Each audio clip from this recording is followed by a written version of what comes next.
Three, two, one.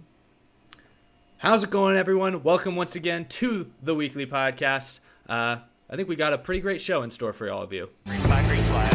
I'll roll. He's flipping me off. Ah! Hell yeah, boys! How about that? Big touch. Watch it in the wall. He drew it off the track. Baby, that's how you do it. Get that second back, son. Yeah, baby, yeah. Hell yeah.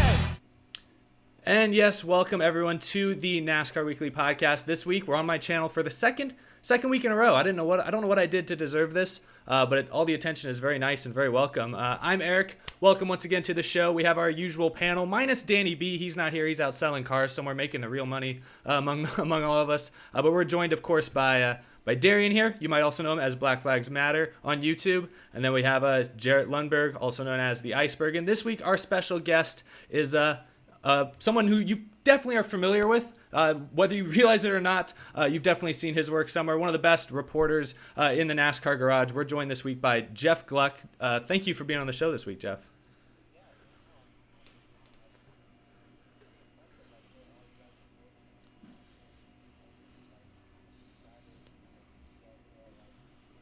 I mean, it's kind of like an underplayed thing, I feel like, in the NASCAR media world, because, I mean, I feel like you guys are media, not in the traditional sense, but it's still media, right? So, I mean, I think NASCAR needs probably be paying more attention to all this, so I'm kind of, like, glad to be included tonight. So thanks. Yeah, that means a lot, man. Yeah, thanks, man. Now, I know a lot of our audience is probably familiar with your work, but in case some people aren't, can you tell us a little bit about what got you started into not just being a motorsports or NASCAR fan, but what got you interested in covering racing starting off? So I'll be honest. I mean, I like hated racing growing up. I thought it was like really stupid. Like even in college, my professor, he used to actually write for some NASCAR stuff, and we'd sit in the back of class, and back when we had like overhead projector, he'd put like his articles up on the screen, and we'd like sit in the back of class and make fun of him and be like, "Oh my God, he's showing us his fucking NASCAR articles again. Like, are you kidding?" But like, so funny enough, like, so then I get to my first job, and it was in North Carolina, and my boss is like, "Hey, I'm going to send you to a NASCAR race at Rockingham." And I'm like, no, like, I don't know anything about NASCAR, I don't want to go. And he's like, "No, you never know, like, when you're going to need to learn about how to cover all sorts of sports or whatever, right?" And I'm like, okay. So I go down there, and it was like the last Rockingham race ever, actually, in '04. And then it was one of those, like you've heard from people before, like fans, they go to their first race and they're like, "Oh, shit, this is awesome." And it was kind of the same thing, like writing wise, because I was like all into stick and ball sports, and I go there and I'm like, damn, this place is huge. I can't believe the access, like the speed, the sound. Like, I can't believe that Richard Petty's walking around, all this stuff. And I just got like super interested in it right away. And then I just went back and told my boss, like, "Dude, I want to cover like as many NASCAR races as I can." So being in North Carolina, like, I would just drive on my off days, basically, because I was covering like high school sports. So like football Friday night, and I'd have off like Sunday. So I'd go and I'd just cover as many races as I could. And it just got started from there. Yeah, that's awesome. So, well, we're really happy to have you tonight. We're glad that you became a NASCAR fan, because you have been a very important resource, I'm sure, to just about every fan who's followed the sport the last, however many years. I guess to start with, I'll let these other guys talk a little bit too. You guys are on this show as well. What should we start with? Should we just start with the Daytona 500 this week? I guess we'll start with you, Darian. I want to start with you. Just sum up in like a minute or less, in a nutshell, what was your reaction to this year's Daytona 500? I think it might have exceeded the expectations a lot of people had, kind of building up through the week. Well, that's the thing. This Speed Weeks was probably, besides the 500, it was probably the most boring Speed Weeks I've ever watched. Nothing really happened in the Clash up until, the whole Jimmy Johnson fiasco. Then, just the single file racing at the duels. Then, I mean, the truck race, like, that was like a good race in some fans' eyes and stuff. But I mean, there was just rack after rack after rack. I don't know, like, there was only like 8 cars, or not cars, like eight trucks that finished at the end. was kind of a shit show. And then, the Xfinity race, I'm not even gonna get into that. If you guys watched it, then that's enough. So everyone came in with such low expectations for the 500, and then once it delivered, fans are saying, "Oh, this is the greatest 500 ever," which I had to tweet out. I'm like, "Hey, let's pump the brakes. This is just another typical 500." It's honestly it's definitely in my top 10, but I don't know. It's just another 500 race. I think the reason it was so good to fans and stuff was because the expectations it was so low in the very beginning, but then once we actually saw the side-by-side racing, a lot of fans they were jumping for joy on Twitter and just throughout the race and stuff. So honestly, I'll give the race I'll give it a 7.5 out of 10. It was pretty good. So I like the it's kind of funny. I always sort of talk with when we do certain kind of testing or whatever. Like my professor was talking about, he used to do placement testing, and that they'd purposely they'd know German, right? And they'd purposely bomb the placement test to have an easy class. I feel like that's what the Daytona 500 did this year with Speed Weeks. Is that just throughout they just kept bombing the placement test with the fans, and so our expectations got lower and lower. And so when it got we got to it, it was a really good race. It turned into a bit of a kind of almost a stereotypical ARCA race at the end with all the crashes. But the way I compared it sort of to 500 from 04 to 07. It reminded me of those later Gen 4 Daytona 500s where it gets spread out, but at the same time it still stays interesting. You have the different strategies going on, even with the stage racing, and overall the racing was pretty good. I'd say there's a lot more side-by-side racing than we thought there'd be. And every time we sort of got bailed out, every time I went single file too. It's every time they went single file, somebody lost a tire and they went back and lined them back up. So I thought it was pretty good. I think a little excessive crashing at the end took a little bit off, but I don't think it's enough to taint the race. So I'd give it a little higher. I'd give it an 8 out of 10. Yeah, none of us were there in person. So Jeff, as someone who was there on the ground zero for this race, what was the atmosphere like? What could you take away from what you saw on Sunday? Well, I agree with you guys that part of the reaction to the 500 was how bad the Xfinity race was. I walked out, I feel like walking out of the Xfinity race, I'm thinking to myself, this is one of the worst races, if not the worst race I've ever seen. And then I'm thinking, wait, am I being too dramatic with that? Maybe that's not true. Surely some fucking truck race that Kyle Busch dominated and led almost every lap surely had to be worse. But then I'm thinking, you know what? No, I really think this maybe was the worst race I've ever seen, because you're at Daytona where there's no reason to race like that, and the expectations were so high. And to see them do that and really know that it's in their control, because clearly it was clearly they could have done something. They were just this is the way we should race, or we're afraid to make moves or whatever. That was super. That was just horrible.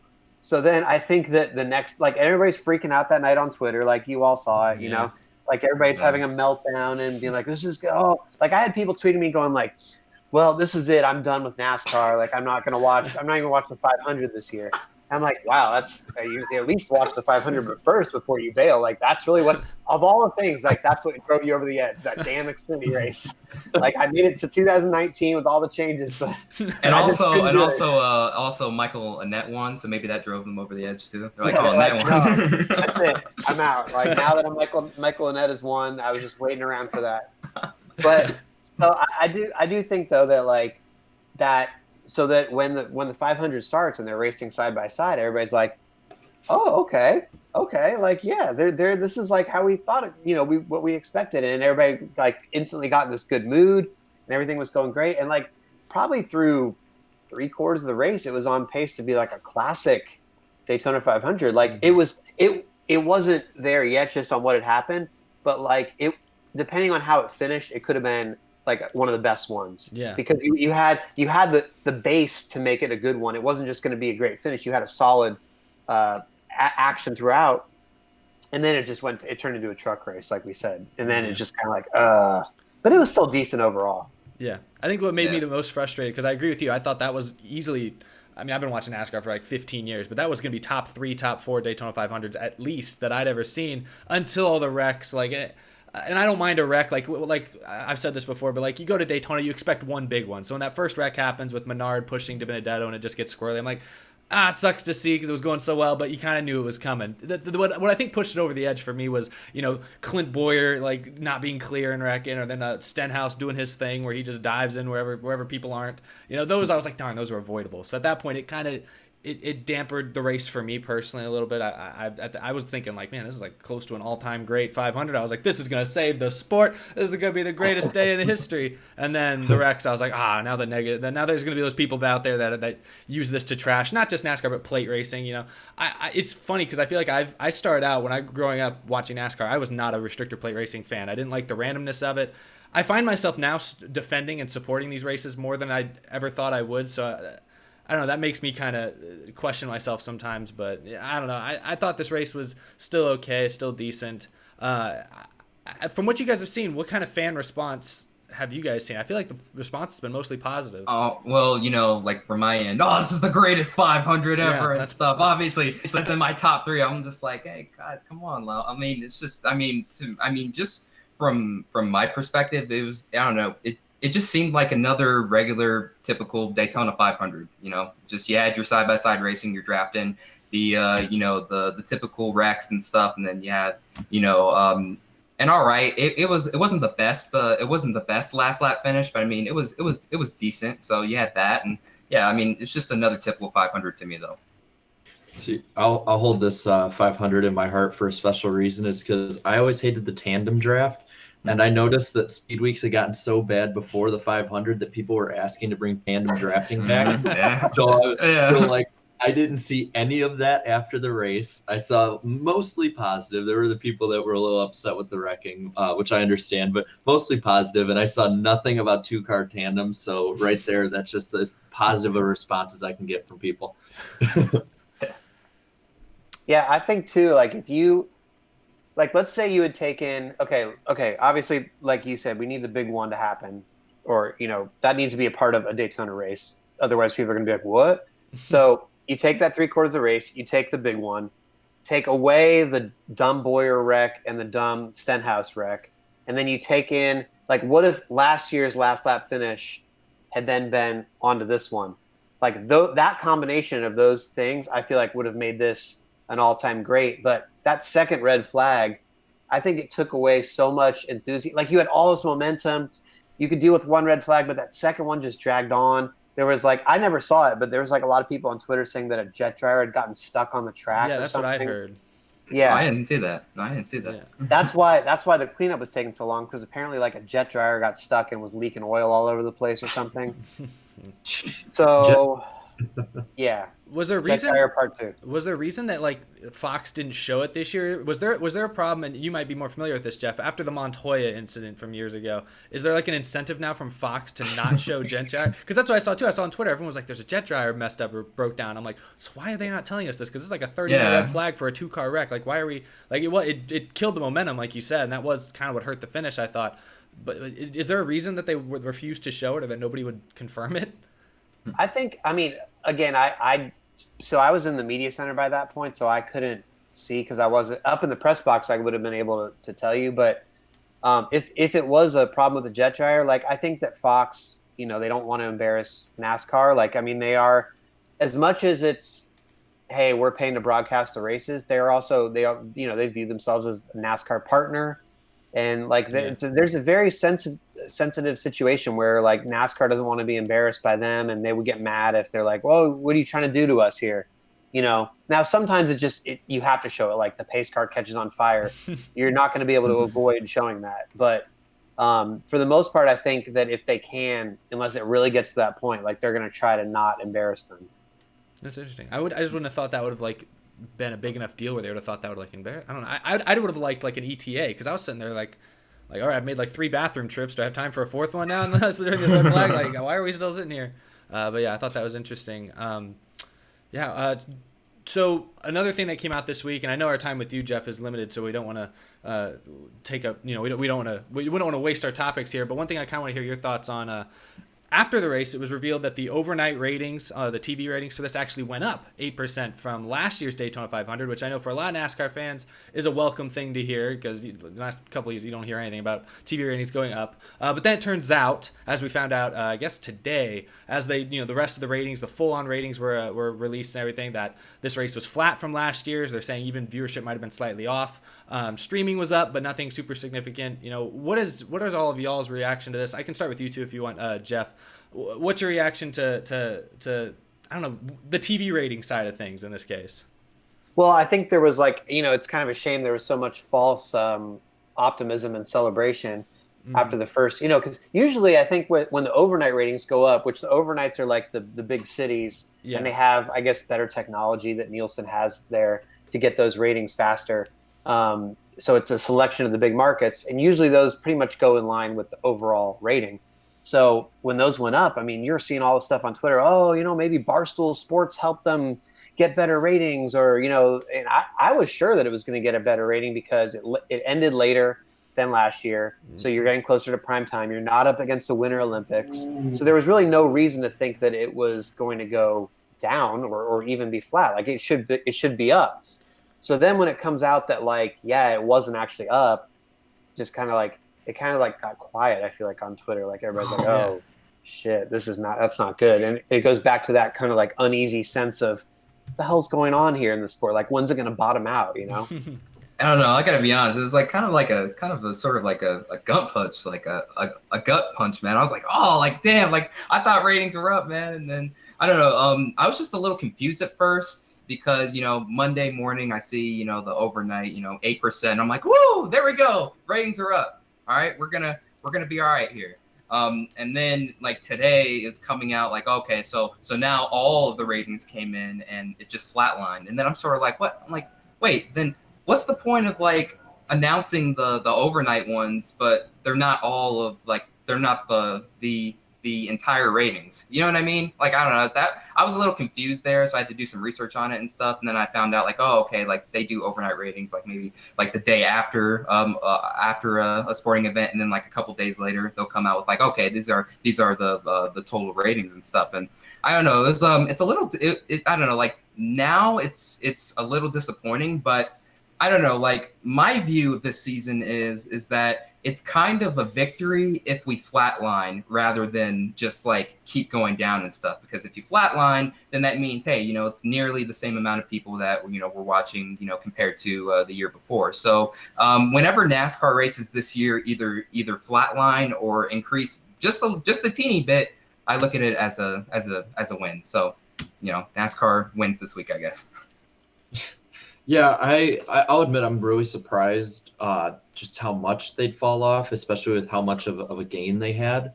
The thing that caught my eye was those bigger markets like Washington, D.C., New York's, those bigger markets had bigger gains. But then if that is what it is, where it's they get the big ones first and then get the rest, then it makes me wonder, is it just maybe is it the Barstool effect where they jumped on for a one race thing, or is it just, different demographics of people are watching now? I will say I agree that if it goes flat, I think that's a victory at this point, because I think bottoming out rather than continuously falling at this point is what NASCAR should be going for. And I think that I honestly think that had they not started more promotion outside of it, had they not gotten more people to bring in, I do think the ratings probably would have been down, and they might still be down a tad, but not, a huge amount like they were from 16 to 17 and 17 to 18.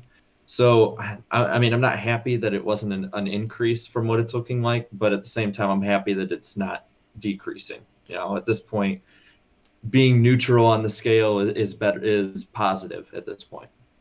Yeah, I think overall, and what going back to what Darian said too, if they can make it through a season relatively flat after years of down, I mean, that would be a huge win for them. I think people in the industry would really celebrate that, because it would show that, okay, now it's kind of bottoming out and maybe they can start building back up again, or solidifying that base. I mean, one of the biggest problems they've had is just, and I think it kind of drives me crazy sometimes too, is up until, I think this is now changing, hopefully, but they seem to keep chasing this elusive mythical fan out there, like this mainstream sports fan who's suddenly going to become a NASCAR fan and like tune in after never be interested. And like they're chasing sort of like that ESPN Sports Center fan where like I feel like there's actually a really still solid core group of fans for NASCAR who are here already. So like focus on them and making them happy and what they really, really, really want rather than trying to like make the sport twisted with playoffs and mainstream crap that like appeals to somebody that's not even interested in racing, and then be like, oh, hey, you want playoffs? Hey, NFL fan, we got playoffs over here. It's just like, it just seems so desperate. Like that's not what any racing fan had been asking for. Now it turns out it works okay. I mean, Homestead's been more exciting and stuff like that, but you didn't have to do that. I feel like if you were really going to concentrate on your core fans. So hopefully now it seems like if you read between the lines, some of these interviews that the executives have done, now they're going to try to focus on the group of fans they have, which I think is a good step in the right direction. Yeah, I agree. I do think it's interesting to just talk about the specific ratings again briefly. That we did see, the report that like the Boston, New England area went up significantly in viewership. That obviously was going to contribute more towards the overnight ratings, and so that is where the Barstool effect. I've seen people say that that maybe this is NASCAR's way of kind of reaching the casual fan for once, the casual sports fan, and maybe it worked. Obviously, maybe just works for this one race. It probably isn't going to carry over for many more races. But I do think that was an interesting argument. You see how the overnight ratings were super high, which means in a lot of major markets, viewers went up. But then when you go to the smaller markets, which I think typically is the NASCAR market, NASCAR is not the biggest cities typically, it went down. So that's where it still is concerning. And so that's why I don't know what NASCAR is going to react to. I think that's not really what this conversation is about, but with the new aero package they're running at intermediate tracks, that definitely is a play more towards the casual fan, I would say. So, but then all the things they're saying behind the scenes, like going back to more short tracks in the coming future, all those other changes they're talking about are more play to the hardcore racing fans. So I still do worry that NASCAR is maybe split between what they're trying to go after, and if that keeps up, I don't know if they're going to win or if that's going to work out. I do think they need to pick one, and I think most people would agree at this point the casual fan experiment failed. Let's go back to the hardcore racing fan thing. I don't know what you guys think. Does it feel like NASCAR is actually going that way, or is it still kind of convoluted? Well, let me ask you this, because I need some insight on this from the three of you, because I feel like like with the Barstool thing, I think this is a really interesting experiment, and like if that is their outreach to the casual fan or the casual sports fan, like the bro kind of guy that they can get to come check it out, like, but I don't really think I'm in their demographic as much. I feel like you guys are closer in age and stuff to like the demographic that the Barstool thing. So my question for you guys is, what kind of impact, like specifically, do you think the Barstool stuff could have of Stool Presidente tweeting it out? Like, do you hear from your non-NASCAR friends were they interested in the 500? Like, yeah. What do you think? I mean, I'm going to be honest here. Like, I've had conversations with plenty of other students on campus who know nothing of NASCAR, but like they've seen my channel and they're like, oh, I'm going to get, I'm going to like, take a look at it and stuff. Like, they'll take a look at it, but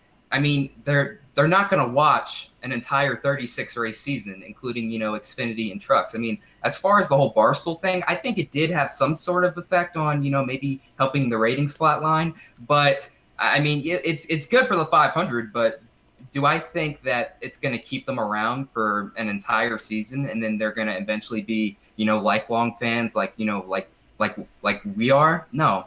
And I mean, I'd say the effect was it was a pretty big. I think this year's 500 was it had a pretty big effect on Barstool had a pretty big effect on the 500 ratings this year. But I mean, again, it's just I feel like it'll just be for this race. I'm not sure if that's going to be for an entire season.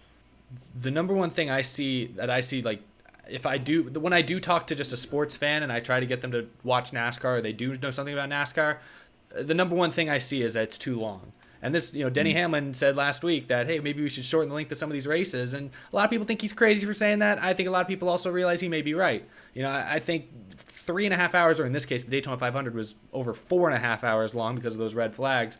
I saw a lot of reaction on social media from people that I think are around our age, younger fans probably. And I do think that was maybe the biggest thing that they just looked at as like, this isn't sustainable. That's why baseball is desperately trying to get their games under control as far as like length of play and everything. NBA is the sport that's fastest growing in the United States right now, and those games are 2 hours long with a 20-minute halftime in there. So it's like maybe they're onto something. F1 races are a lot shorter, so maybe that's something NASCAR looks at and goes after. But that is the number one complaint, is the length, just not the not miles. I don't think it's just literally the time. It's just, if you're really into the sport, you'll spend your whole afternoon. You go to the races, it's a whole day event, and if you're really into the sport, you'll love it. Like I've even taken friends of mine, like last year I took a friend of mine to Texas Motor Speedway, and she had a really good time just with the whole day long event, even though it's Texas Motor Speedway and it is what it is. It was, the day long event was fun enough for her, but on TV you don't get that same effect unless you're a hardcore fan. Yeah, I'd say to a degree, I did see a little bit of the Barstool effect personally. I had some people that just follow, usually follow the stereotypical baseball, football, basketball kind of sports, sending me different DMs like, hey, I saw that Dave Portnoy is at the Daytona 500, and I'll check it out. And they'd watch it, and they liked it for the most part, but it's not something they're going to be hooked on, kind of thing. So I do think it had a big effect, especially when it comes to more populated areas where like the overnight ratings kind of showed. Do I think long term it'll help? I think in a way it will, especially seeing how Barstool has they've shown interest in going to more races. I know they've already talked about they're going to the next Talladega race. They didn't say which Bristol one, but I'm assuming it's probably going to be the night race, seeing how that's the bigger one. But they're talking about going to that one, possibly like the 600. So if Barstool long term includes NASCAR into their coverage more, I do think long term we're going to see some good effects from it. Yeah, I mean, I would agree. I don't know. I think anytime you got to get NASCAR in front of more people's eyes, and then they have to make up their own decision whether or not they're going to keep watching or not. But if you don't get in front of their eyes in the first place, they're never going to make that decision. You don't have a chance at them. Right. So Good point. I would agree. I think.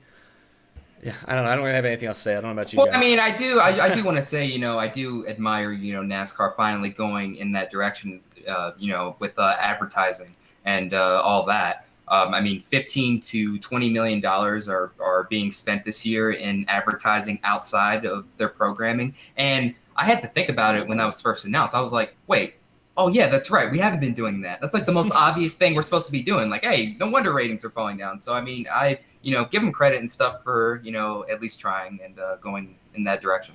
Well, yeah, because if you think about it, like NASCAR never historically has been the one to spend that kind of money, because they would always rely on the sponsors, and the sponsors were so big and so invested in all their marketing and activation 10 years ago, when they're spending $20-25 million on a car. And then you're seeing, you walk into every grocery store, you're walking, they're putting all these guys in commercials. And like, as the sponsorship's fallen off, all that's fallen off too. So now when you don't have somebody making some cool commercial that's going on during, some primetime TV shows with NASCAR drivers in it, there's nobody promoting it in some ways. So right. Now they've had to step up themselves. Yeah, I think I've only, outside of NASCAR races, when I see their commercials, I think the only two times I've ever seen them is once in like 2006 or 7 during a Cubs game. It showed up just as like a random thing in the background. And then they did one commercial for the Daytona 500 during The Walking Dead, because AMC is under that Fox umbrella. Those are the only two times I ever remember seeing anything. So it's like, it's really refreshing seeing NASCAR change it. And it's like, I think we kind of go back a lot on this show and be like, there's a common denominator that NASCAR's been positive since somebody changed. I don't know who it is. I wonder who. Except for Chase Elliott win. I do think, I think NASCAR's shift in leadership definitely has, I think that's a big responsibility here for these changes, at least from what we can see. I don't know, maybe Jeff, from like more being more in depth in the media, like has it sort of changed since last August or so? Yeah. Because I mean, dude, as much as people try to talk around it, I mean, nobody really respected Brian France. You know what I mean? And the drivers, they really couldn't air out their real grievances, but you would see it leak out sometimes with like Tony Stewart comments or stuff like it. Whether he behind the scenes was making moves or not, I mean, because the playoffs were his idea or whatever and stuff like that. But the bottom line is like the fact that you're not around, the fact that you're in New York the day that Chase Elliott wins, but you're actually getting like plastered and getting caught for drunk driving elsewhere in New York. It's like people just had no respect that he would just never show up and he would never talk to him. Jim France, I remember like one of the first races where he had taken over. I was in like a Truck Series drivers meeting at Vegas, actually, Darian, in that room that you and I were in for testing. Yeah. And like, so it's the Truck Series drivers meeting. I'm standing at the back of the room and this dude's like sitting in front of me and I didn't realize it. And then he gets up at the end and I'm like, oh shit, that's Jim France. He's like wearing jeans and like a collared shirt kind of thing. And just I'm like, he's coming to the Truck Series drivers meeting. Like, had Brian France ever even come to like a Truck Series race? Let alone the drivers meeting. Like, and so, you hear it from the drivers now, like Jim France is walking around everywhere. Like he's talking to people. Now, I wish personally he was a little bit more public because like he has not done one interview with the media. He won't talk to media at all. And I would like to be able to hear from the sports leader and CEO, like be able to ask questions about the direction or stuff like that. But he's putting other people out there like Steve Phelps and Steve O'Donnell to speak for him. But aside from that, like I think he's, he has a vision and people are like responding to it, Good. Yeah. So you're very limited on time here and stuff. So I have one last question. We can keep rolling. Oh, okay. Yeah. All right, great. So this week is Atlanta. It's going to be the debut of the new Aero package and stuff. And you and me, we had the chance to see it firsthand at a mile-and-a-half track, Las Vegas. And you and me, we had a brief conversation on it, especially when you had said I'm not going to say his name, about a certain driver and how he shouldn't be up there, but this package is sort of allowing him to kind of stay up there in the top three. So just give us your thoughts on the package and stuff. Like, what should we what should fans expect this weekend?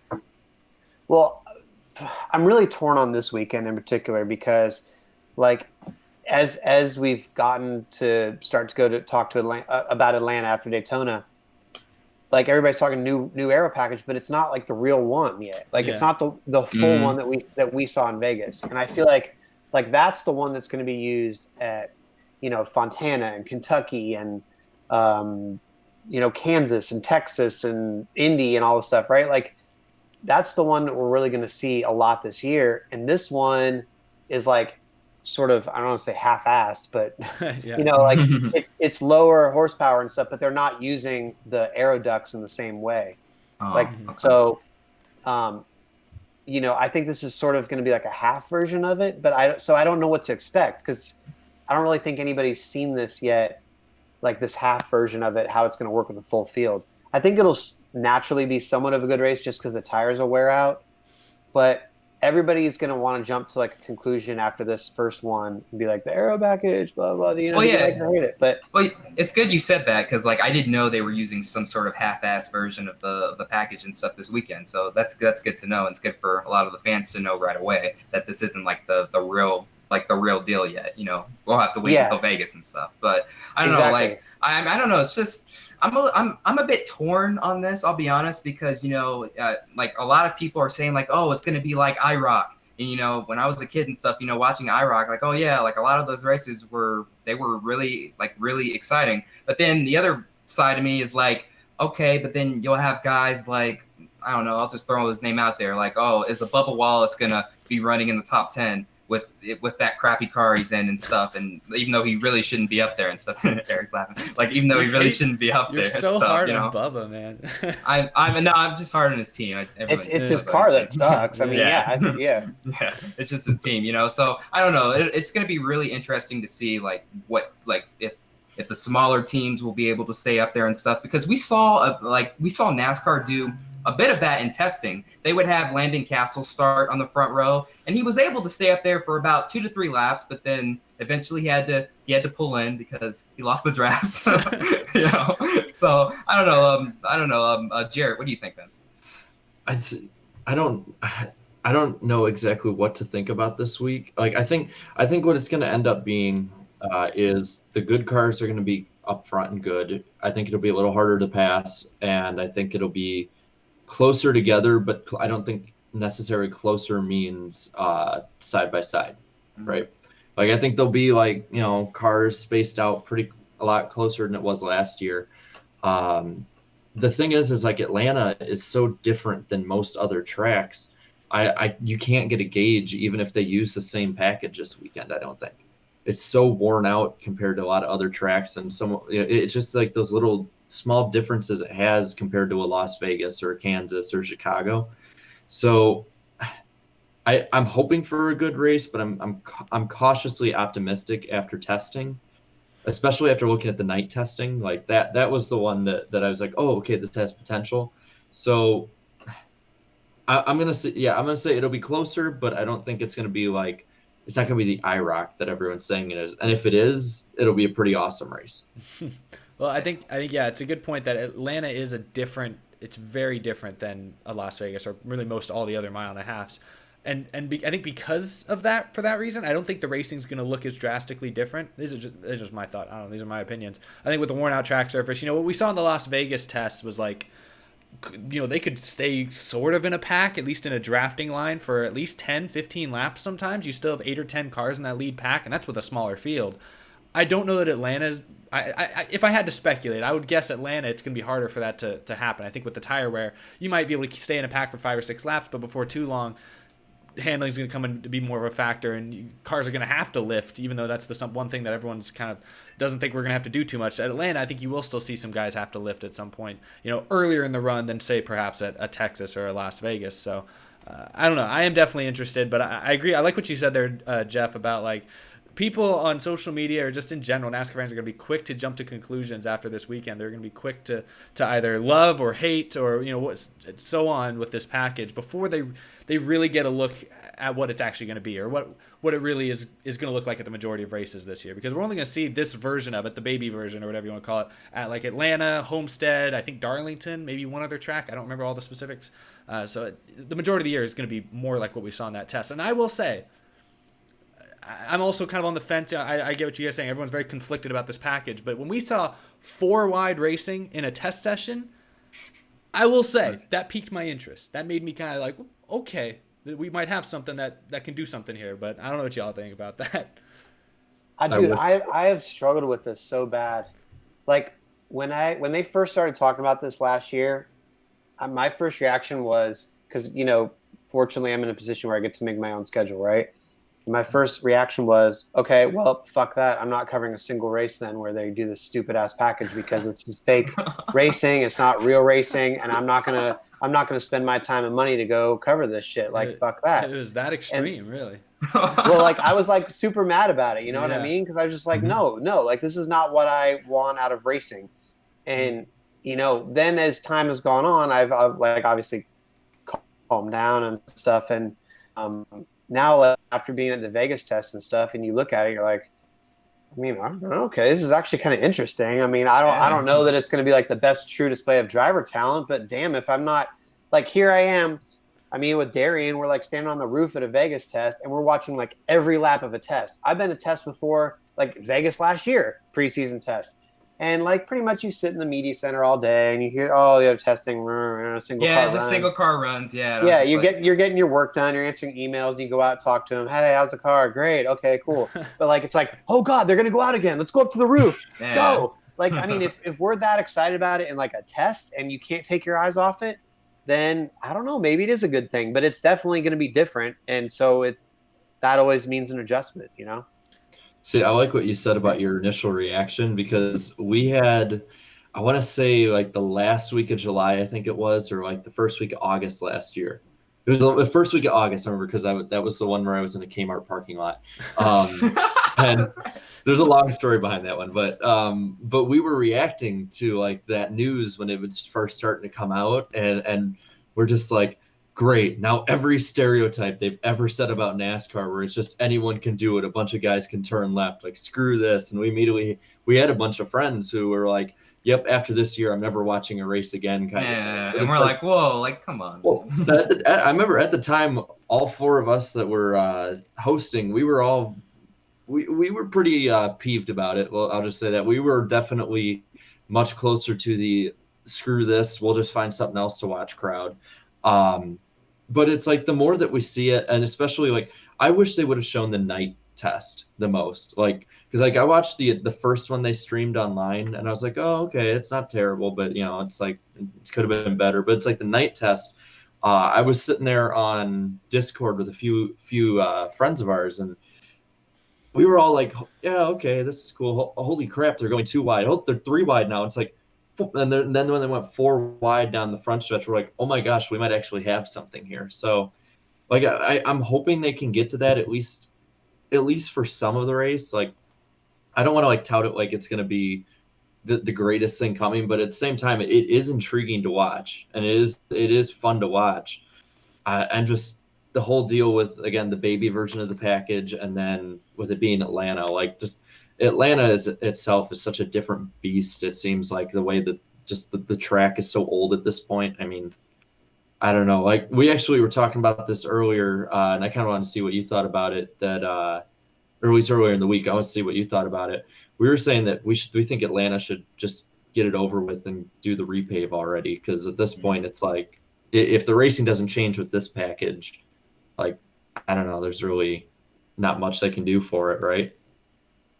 You know, I hadn't even thought about that in terms of like how it relates to the package. That's just like a really, really good point, because like the fear is that once a track repaves, then the racing sucks. But like, let's say they go to Texas or I don't know, Kansas or whatever, Kentucky, and like this new package makes the racing better. Then all of a sudden you're like, oh, well, I guess we can repave Atlanta because we've found something that works, and it doesn't really matter if it's repaved or not because the cars are going to be closer together. So maybe that would help alleviate some of the fears. I don't know. I'm kind of unsure as like how much the tire wear will come into. I mean, it's still going to be a huge tire wear race, but how much is that going to have an impact on it? Like, I think that there's a real chance. This is a great point. I'm just thinking out loud as you're saying this. If they go to Texas, Texas is like the next one where you'd really wonder, like it's because it's the closest new repave, I think.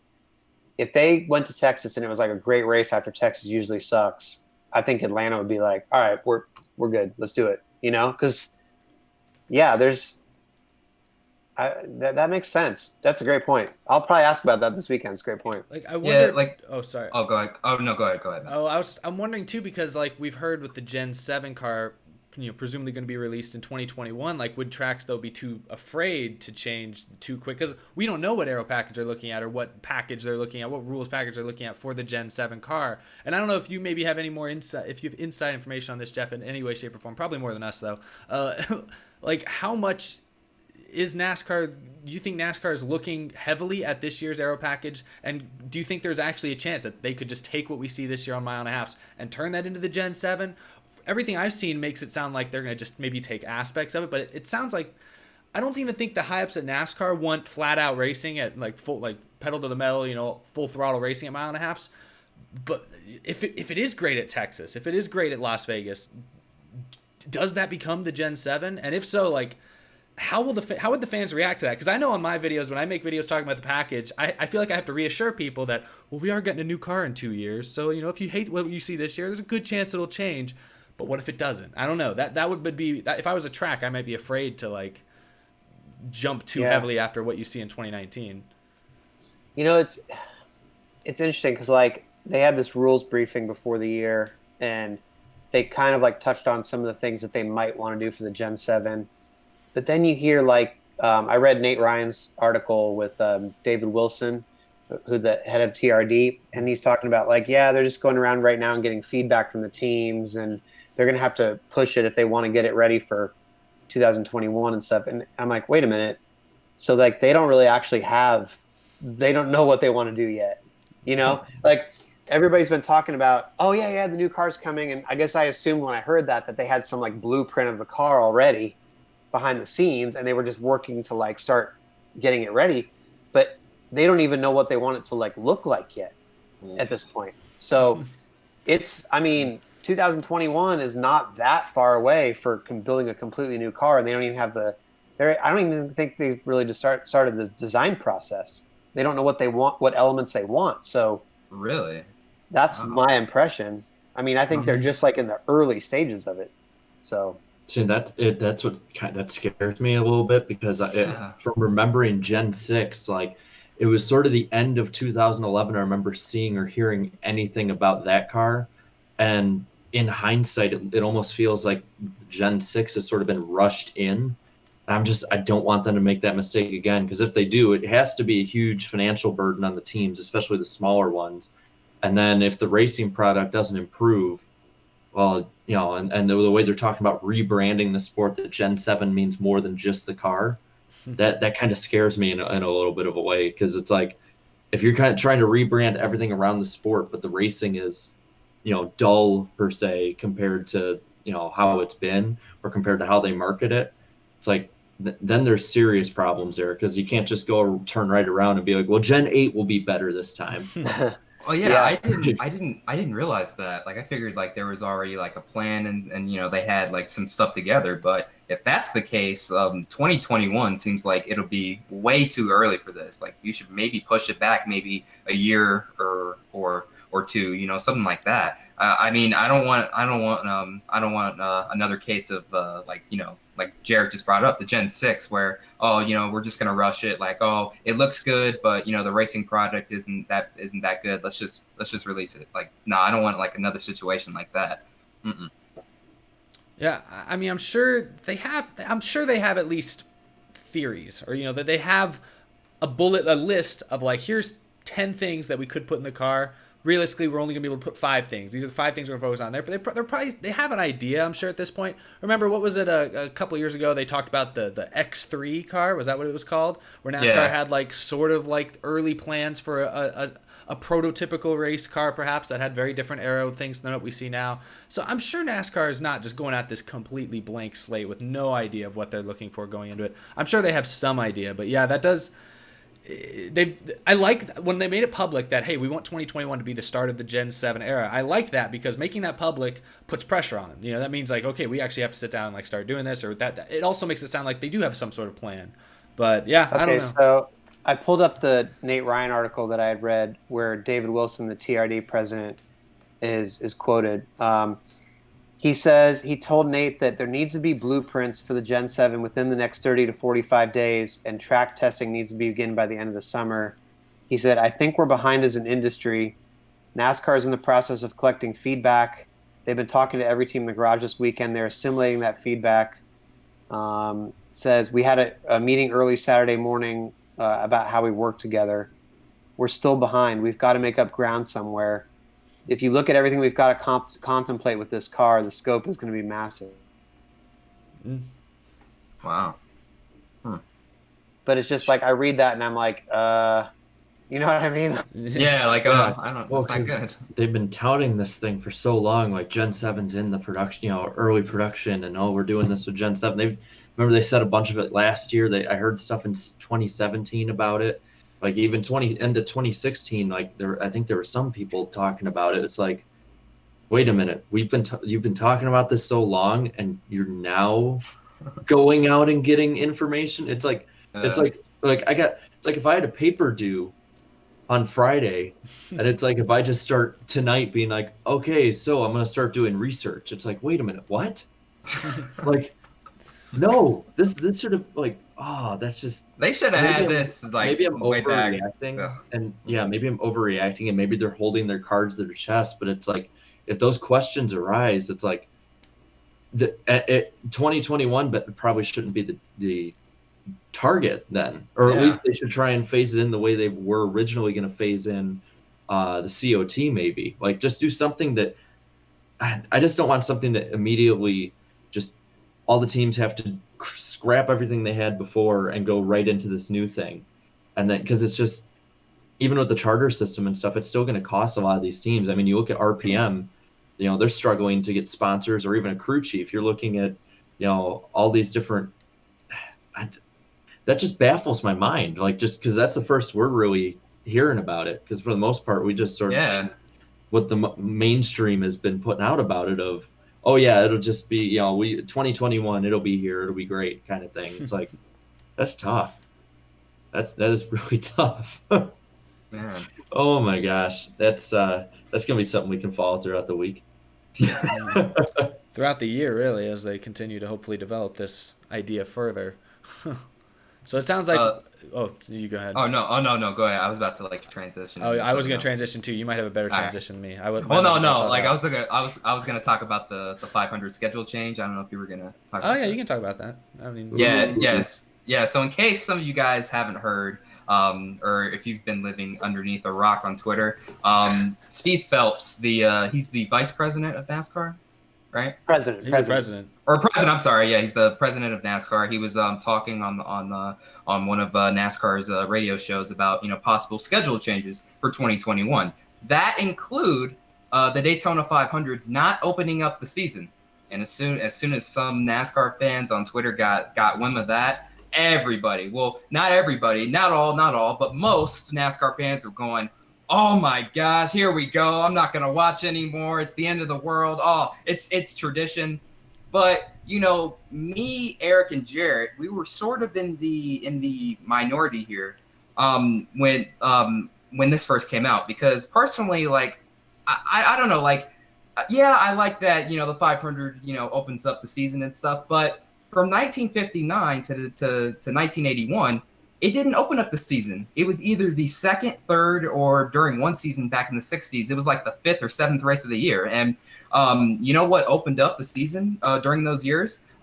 Either short tracks or road courses. And that's what fans want more of. So, Jeff, what's your thoughts on that? Should NASCAR sort of just leave that alone as far as schedule changes go? Or is NASCAR just to the point where it's like anything and everything is on the table? I'm kind of fired up about this right at the moment. I've been having like arguments via text with some of my writer friends just tonight about this because they're kind of on your side. Like, dude, history has it that they used to go to Riverside and open up the season, and it was fine then, and NASCAR was fine back. Like the 1979 and 1976 Daytona 500 were the second race of the season, and those were two classics. But my point is nobody gave a shit about NASCAR back then, and times have changed. NASCAR, the 79 Daytona 500 was the first one on live TV. So, I mean, the whole generation's grown up with Daytona 500 being the first race of the year. And I feel like a big part of why the 500 is so big is because it is the first race. And it's that, oh my God, we're seeing cars on track again. We're seeing a race again. Like, it's the start of the new season. It's the freshness. And like, it also serves to build the hype for the rest of the season. Like, I feel like the mainstream public, I mean, and there is still some who watch that don't watch the rest of the year. Because I mean, 9.2 million people watch this, and 3 million a week usually watch it, right? Mm-hmm. So like, a lot of people tune in and they didn't even know NASCAR was starting, maybe, but they hear about Daytona 500. If you started the season last week or whatever, 2 weeks ago in like Vegas or Phoenix or something, and then you just like, okay, yeah, we started, and it's like Phoenix race, okay, and then you go to Daytona, I just feel like it just feel weird to me. Like, no, Daytona should be like the first, like, let's get the fresh start, let's get hyped. Like, I don't know, just a whole generation of people know that Daytona 500 is the first race, and I feel like that would be a slap in the face to the new tradition. That's my take. I get what you're saying, but just hear me out for a second. So I even said this on Twitter. So like, yeah, I feel like I agree with your points you just made there. Starting the season at like Phoenix or a Las Vegas or a Fontana, that would be weird. The thing was this. So let's say, the Daytona 500 is the second race of the season. So NASCAR fans have been, hammering NASCAR like, hey, we want more road courses and more short tracks. All right, so this is just me spitballing here. What if we start the season off, running the Daytona road course? That'll be like the first official race of the season, the week before the 500. And I don't know, to me, that'll sort of build up hype for all of speed weeks. Then you run the duel, during the week and stuff, and then you run the 500 the next week. Would that seem like interested in? or am I just crazy talk here? Yeah, I don't know. I don't know who the question was for. You kind of lagged out at the very end there. Oh, did I lag out? No. Yeah, did you hear me there? Or We heard it. I think we heard most okay. of it. But Yeah, yeah, that's not a terrible idea. I mean, if it was part of Speed Weeks, I guess, and you were still going to start in Daytona, I guess I could kind of deal with that. Like, but if you're going to be going somewhere, like I got a lot of people tweeting about like when the Clash was on, like NASCAR fans who follow me, when the Clash was on that night, people are like, "Oh, what's this?" Or like, "Are these updates from like, oh, the Clash is on? Like, oh, it's already started." I feel like you really need Daytona, the 500, to really hammer it over the head of people, even NASCAR fans. Like, hello, like it started back up. We're not just talking about preseason testing. Like, this is it. And if you start a points race before that, it's just going to get lost, kind of. Yeah, I think that's a fair concern. Here's my argument, because at the end of the day, I do think it would be foolish for them to move the Daytona 500. It's the one thing that works. I wouldn't risk changing it, not at this point. But the reasoning I could maybe give them for doing it, and this is just my theory, where if they did make this change, this is what my argument would be. You know, say you give, I don't know, it's unfair of me to like pick a specific track. Let's say Homestead, Miami, because you got to stick with a warm track in February. Say you make that, you give them a second date, you make them the first race of the season. In my head, the Daytona 500 by far gets the best ratings of any NASCAR race, and I think you make the point that a large portion of that is maybe because it's the first race of the year. I think that's fair. I think a larger portion of that would be just because it is the Daytona 500. It's branded as such. There's a specific trophy that's given away. There's more money behind it. There's more sponsors behind it. I think as long as you brand it the Daytona 500, I think it's still going to carry over a large amount of the audience that it usually has if you move it to like the second race of the season.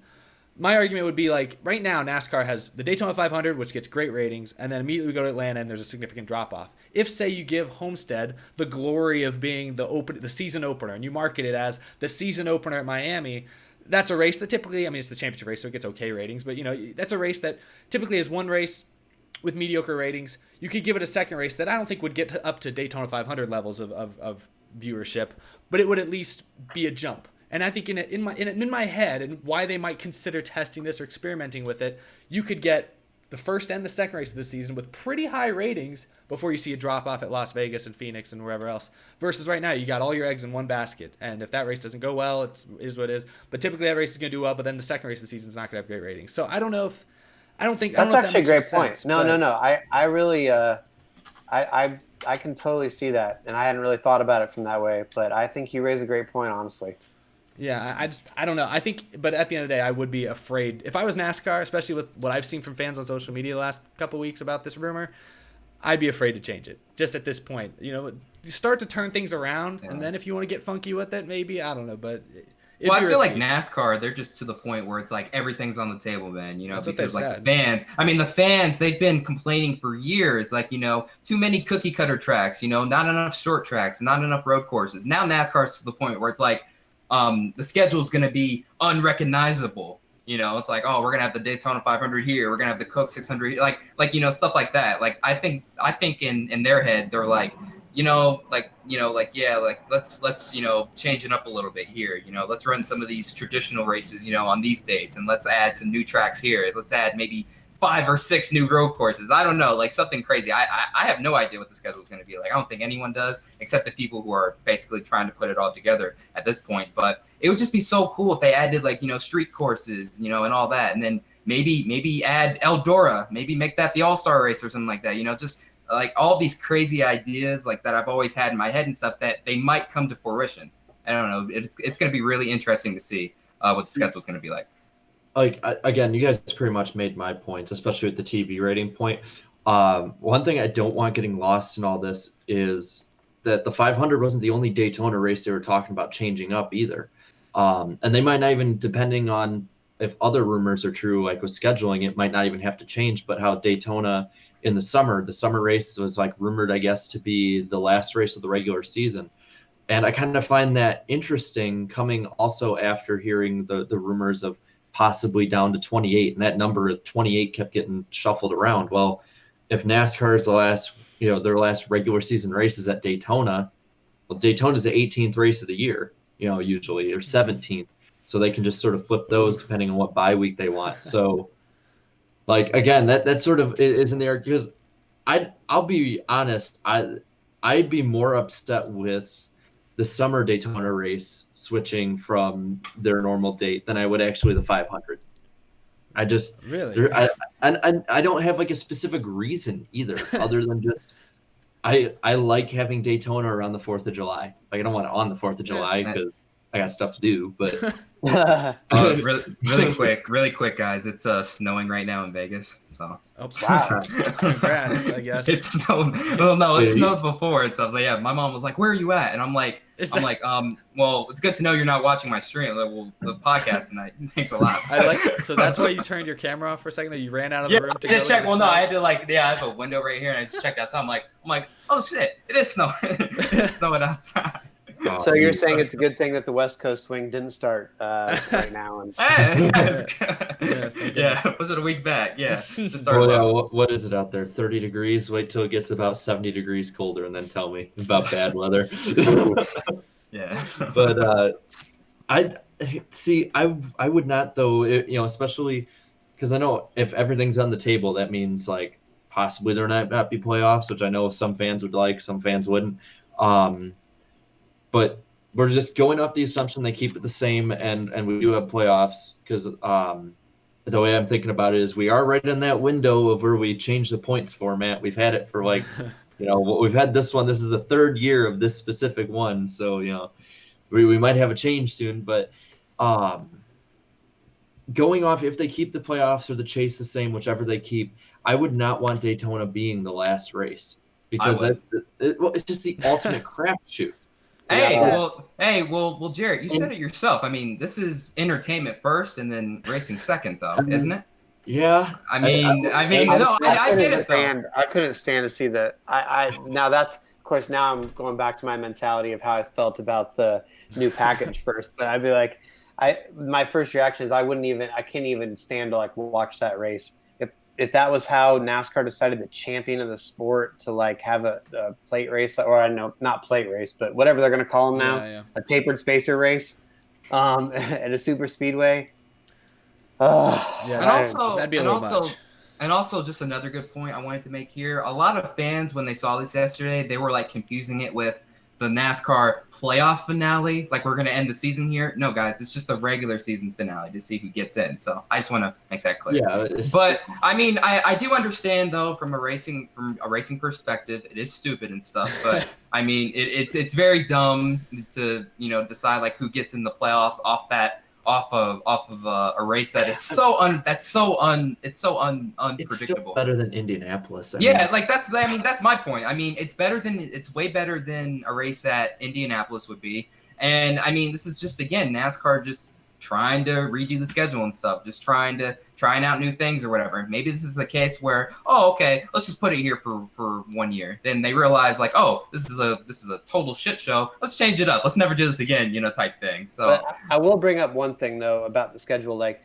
If you're talking about possibly Daytona being the cutoff, and I think that would be because you've crammed in a bunch of other races on maybe before the 500, maybe on Wednesday nights throughout the year, and so you would maybe not even lose that many races, but just have the playoffs start there and end the season early, because you would have had all these weeknight races, double headers on a weekend, whatever. Like this, I don't know if you guys are on the fan council, but the survey I saw yesterday, they're talking about 2 points races in one weekend. Oh, weekday races. Yep. Yeah.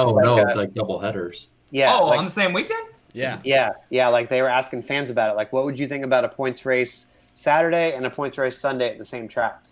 Stuff like that. So that's how they would get to ending the regular season that soon, if that makes sense.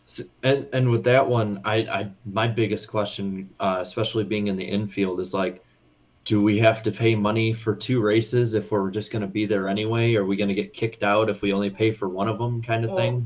It seems. It just seems like, I don't know. That just seems like. I mean, wouldn't NASCAR lose some money off of that? I mean, so you have 2 races on the same weekend at the same track. So I'm assuming fans would only have to pay for one whole weekend ticket, maybe, and that would maybe be the same price and stuff. I'm not really sure. And then I don't know. That one, I'm not for that. I was like talking about just like, just like maybe having some races during the summer on weekdays, No, like have like, yeah. They might do stuff. that too, but I'm just saying like the logistics of. I mean, I don't know if you could do that like 8 times or Oh, whatever. no, So I don't. you'd have to. Mm. But if they're going to keep 36 races, or if they do, to like get to that, to squeeze it in down to July, Yeah. that's how they would get there, I guess. I don't know. That's an interesting idea. I don't know. I never really thought of doing that, like with like races that way. But I don't know. IndyCar does that with Detroit, I think. Yeah. Oh yeah, they do. They do. That's right. They do. I guess it'll depend on the track. So like, let's say if there's 2 points races on the same weekend at like a Bristol or a Martinsville, like hell yeah, I'm all for that. But if it's at like a even Pocono? like a Pocono or a Las Vegas, I'm like, I don't know. Hey, I'm Actually, fine. though, on that note, like now that we say this, like I know it sounds weird, but like Pocono doesn't need 2 weekends in 6 weeks, right? Yeah. And so what if you just put both Pocono races on the same weekend? You're like, okay, this is Pocono. I guess Just they'd get it lose- over with. Just get they it over kinda with. Just lose like, money, but if they sold it as separate tickets and then like a weekend pass with maybe a discount on a little bit of each, I don't know. Yeah. I wonder too with that. So like, let's say they do a double header at Pocono. Do they use the same cars, or they use different ones for different races? And then from there, if Pocono has had some troubles with rainouts, like if the Saturday race gets rained out, do they just run both of them on Sunday? Oh God, 800 miles of Pocono. Or do they just split them so that it's like 2 80-lap races in the weekend? Because I'd be honest, I'd be fine with an 80-lap Pocono race if it meant that, if it meant that we had 2 80-lap races instead of 2 160-lap races, I'd be fine with it. Yeah, I mean, there'd be more action packed, And it shortens the races like people have been wanting too. Yeah.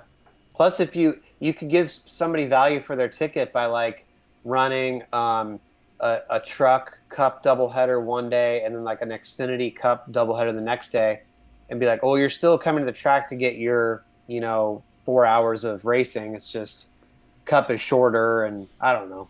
Well, I have the problem. I have the whole problem solver is this. Just take Pocono off of the schedule. You'll be good to go. You'll be good to go. Okay, Hey, I'm not going to argue with that, honestly. I want to reserve that for Indy so we can go to IRP instead. Let's start with a 0-lap Indy race, and then we'll move to Pocono from there. I have to ask you, Jeff, do you have a favorite track either to go to or just you love the racing there? What's your favorite track? Dude, like Martinsville is just, I don't know what it is about that place. I don't know. It's like a special place in my heart or something. I just feel like when you go there, the cars just feel like you can reach out and touch them from wherever you are on the track. It just feels like you're so close to them. And like the action is always there, especially in that fall race. I mean, last spring race was kind of disappointing because it was the snow out, and then Boyer just kind of, nobody really did anything. But like that fall race always delivers. There's always action. There's always somebody mad, and like, I don't know. There's just that place, and it's like so in the middle of nowhere, and you're just driving and get to like this old school place. I don't know. I just love Martinsville. Oh yeah, go ahead. I went to Martinsville before, and the way I saw it and the way that like, for just the way you can see everything and the way it's laid out, it felt to me, and maybe this you kind of feel this way too. It felt to me almost like a big high school stadium. Like it just felt like a local, sporting event. Like, and maybe it's because at that point in time I was still in high school, so I was more used to that. But it's just going in there and then getting the hot dogs and sitting in my seat, and everyone was talking to each other. Even if people we didn't know, it was like it felt like I said, it felt like being at a high school football game, honestly. Like, except it was better because it was racing. That's how I love Martinsville. Like, I want to go again one day. I can't wait. Yeah, it's one of those tracks where if NASCAR announced like, we're gonna add a 3rd race here, I'd be fine with that. Honestly, I'd be fine with Martinsville. 3 races in Martinsville. Double header in Martinsville. To 2 double headers of Martinsville. Yeah. You'd have to bring completely new cars because Yeah. You know, like there's no way that your one car you'd be able to race it the next day. We talked. Or you get bonus points for racing the same car the next day. Yeah. We talked last week. I think it was last week. We actually, the three of us and Danny, our other co-host, all talked about like what our perfect schedule length would be for the Cup Series, and we kind of talked a little bit about that here. But I'd be curious, Jeff, like what would, if you had to shorten the schedule, what would be your perfect NASCAR schedule today, like lengthwise? I feel like 30 would be decent, but 30 and end it like the last race of the season at Labor Day.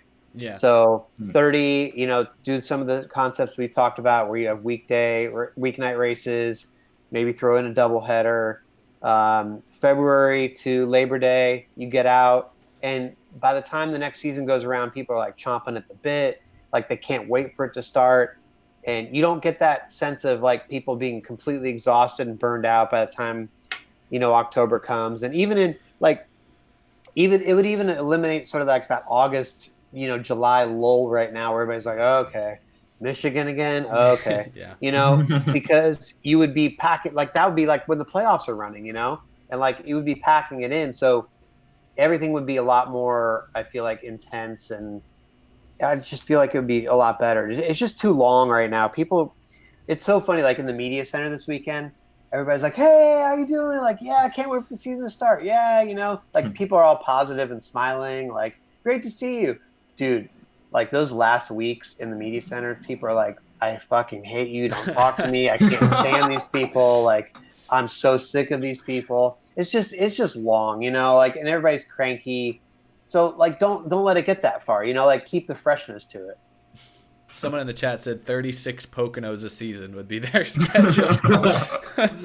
Now that I'd be out. I'd just be like, no, I will work at Starbucks, whatever I need to do. Just to avoid that.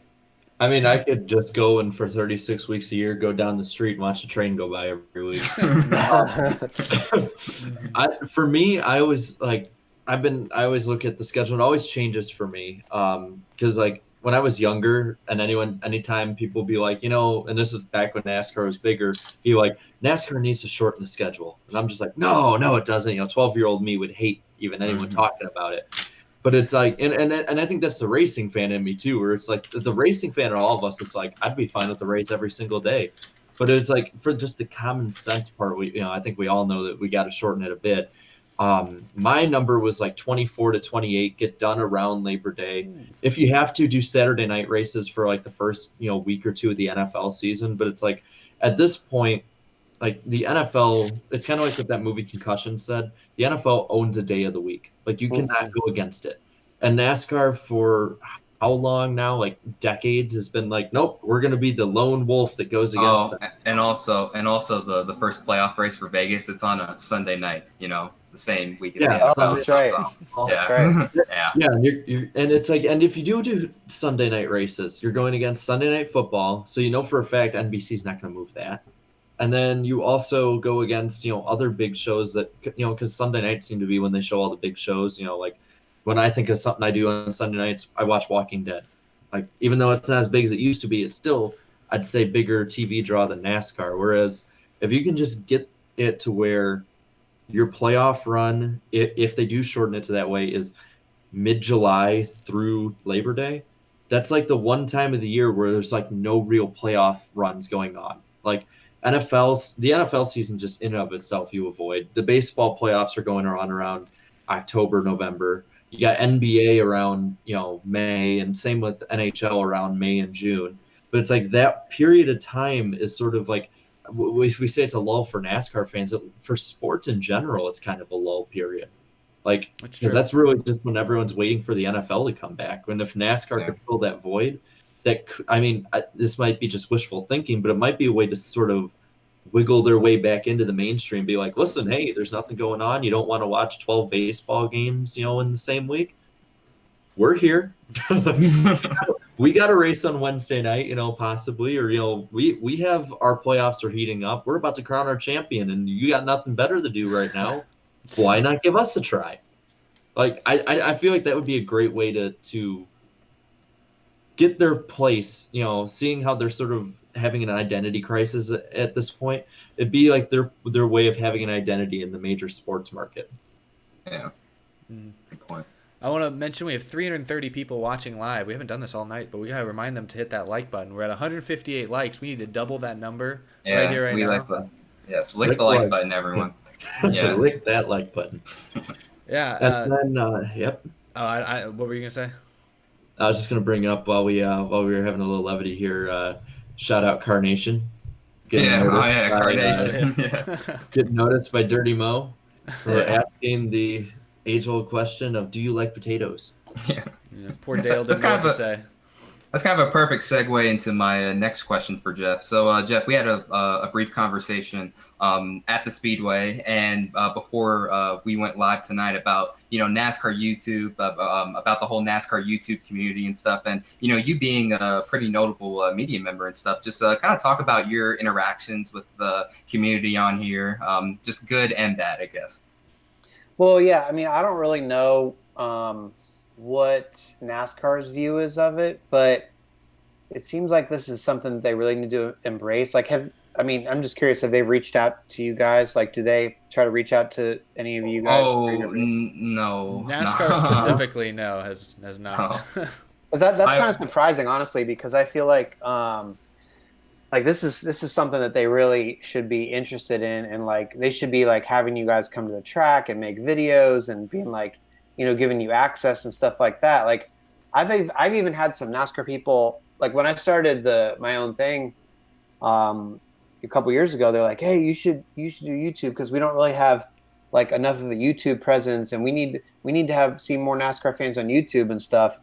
And I'm like, yeah, but I think there's probably already people doing that though that are like more established, and I don't really have the skill set to do that. I don't have any, so I just feel like maybe they don't even like the right people. It's not on their radar or something, but I'm kind of surprised. Like, I feel like maybe they need to take a look at it, and because this is like they want this, you know what I mean? Like, they want you guys to be active on here. I know sometimes like people get upset about them being like with copyright claims, and there was a recent controversy about them pulling some of the stuff, although it turned out to, I guess, maybe not be them or whatever, but just some douchebag, but go ahead. Yeah. So I don't know. It just seems like this is something they need to be like really behind in some ways, Well, I mean, it seems like a no-brainer, honestly. I mean, it's sort of the demographic that NASCAR has been lacking for some time. I think I read somewhere where someone did a study, and like the average age of the typical NASCAR fan today is like 58. That's up there with like golf and all that stuff. And I'm like, really? Because like I do YouTube with these guys and stuff. I figured there'd be more people and stuff. And I'll be honest, growing up in Vegas, I didn't meet another NASCAR fan until I started doing YouTube last year. So it was a crazy year last year, finally getting my opinions out and my thoughts. Because before then, I just, would just tell, I would just, talk about NASCAR with, my family and stuff. So, I mean, that's cool. But I don't know, like, we have like a ton of content creators on here and stuff. Some are controversial and some can be pretty negative at times. But then, you have others who are, very positive and very, they're very, I guess, optimistic about the sport and stuff. And then, so you have a mixture of both. And then we also have different types of content creators. I'd say like, Eric does like all the news and stuff. I'm sort of with the history, and Jarrett, I think Jarrett's, you're a bit of both, I'd say, wouldn't you? Yeah. Right? Yeah. I'd say you're a mixture of both, I guess. Yeah, I think it's something, and I was talking to somebody, I was actually talking to Josh, who you guys all know, or at least the two of you guys know, the other day, and he brought up an interesting point, how like a lot of other big things, and I'm not just sitting here trying to say it's like self-promote YouTube too much, but I think it is fair to say, like gaming, when like gaming conventions roll into town, the first people they go to are YouTubers. And I would say even the same thing, we see it a little bit with like, I know I see it with the NBA. I know they reach out to a lot of prominent YouTubers. Now, granted, a lot of those YouTubers have hundreds of thousands of subscribers. Most of us have maybe in the tens of thousands of subscribers, so it's definitely not the same. But also the NBA has a larger audience than NASCAR, so maybe the scale matches up a little bit better.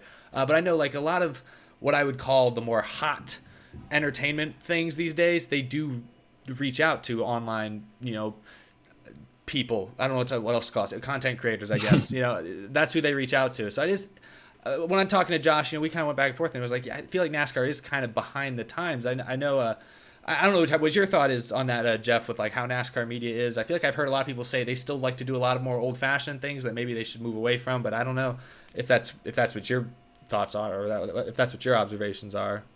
Well, it just seems to me that like I bet I guarantee you there's meetings that go on at NASCAR where they're like, all right, how can we get more of a YouTube presence or whatever? And I don't know if they are just not aware or not on their radar. That's not the right people, because like you said, I mean, I think other sports leagues probably reach out to their people, their creators, and be like, all right, how can we, like, what tools can we give you to help you talk about our sport? Because like they want the conversation to be going on, right? Like their philosophy now, their head PR guy now is really good with this. He's been telling their executives, hey, if the media says something critical, try not to view it as, taking it personally, which is different than the past. But, he's like, look, we're the sports league, we're the officials, and everybody's always going to be mad at the sports league. But it's something to talk about. Like, I mean, you look at the NFL and, the referee controversies after the Saints game and stuff like that. I mean, yeah, it doesn't look good for the NFL, but people are talking about it. So, and do you think the NFL reaches out to all their writers who are criticizing them and like tells them to go like fuck themselves? No. So NASCAR at the same time, like they're getting a little bit more tolerant of criticism in some ways. So I think that they just need to figure out what all they have, and I really could see you guys being at a race or having you come to a race and letting you have access in the garage or whatever and make some cool content, because I just feel like they want that out there. I think to a degree they do notice a little bit. I know at least with like the whole full race thing and like using different clips. I've noticed anytime I ever have problems with copyright, it's never NASCAR media that's the problem. It's always like Fox Sports or NBC Sports. And it's like you see how like a lot of these videos, like, yeah, there's a lot of negative ones, but you see like these compilation videos, like one of our friends, Real Radman, he has a few of them that have like hundreds of thousands of views. Like they have to notice these things. I know I just did one. I won't say it's like negative in general, but one on Teresa Earnhardt, and that one has hundreds of thousands of views. And I think they'd have to notice, and I think they're being very, especially with clips and with like content that's made with their media. I do think NASCAR is being a lot more lenient on YouTubers than they are given credit for. I'm just wondering how much of it is the providers like Fox and NBC. Like, I'm just wondering, because like I said, I always have problems with them when it comes to copyright and having to change stuff up with my videos. What I'm wondering is maybe if they're what's holding them back at this point. Because when they signed this agreement, it was like at the end of 2012 when the whole media landscape was different. So I don't know. Because I think if they'd signed this contract like last year, I think there'd be a lot more online presence. There'd be a lot. The biggest online presence for them wouldn't be Glass Case of Emotion. It'd be, hey, we're streaming practice or qualifying.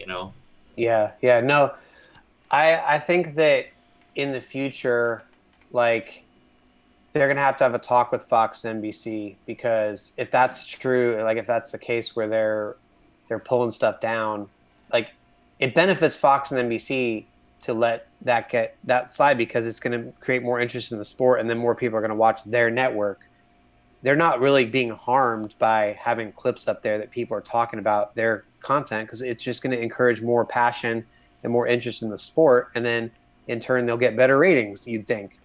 So at least it's not going to hurt. Like I don't know. I just don't see why they wouldn't let that stuff go personally, but I'm not a lawyer, I guess.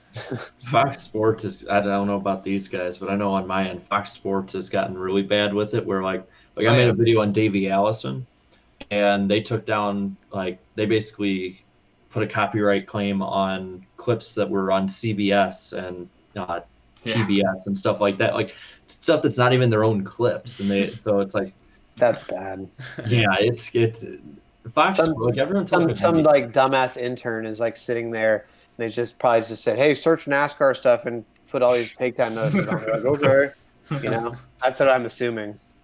Yeah, So- I mean, yeah, go ahead. it's well, I'm just it's for them, it's probably like an annoyance, but it's like, for us, it's like one of those things where it's like, I don't know about Eric and Darian, but I know when it comes to my videos, I do them all like all on my phone, right? And I save it on my phone for a good week or so before finally getting rid of it, just because it's like you never know if somebody's gonna just like ding it all of a sudden, like if that yellow monetization, demonetization plaque is gonna show up next to your video. No, what's funny this week is that earlier in the week, I forgot to tell you guys this, that Gone Too Soon video on Blaze Alexander, it actually got demonetized because there was like some clip. I don't know. Well, I think my situation is a bit different because the reason for it was because they said it wasn't advertiser friendly, which is a little.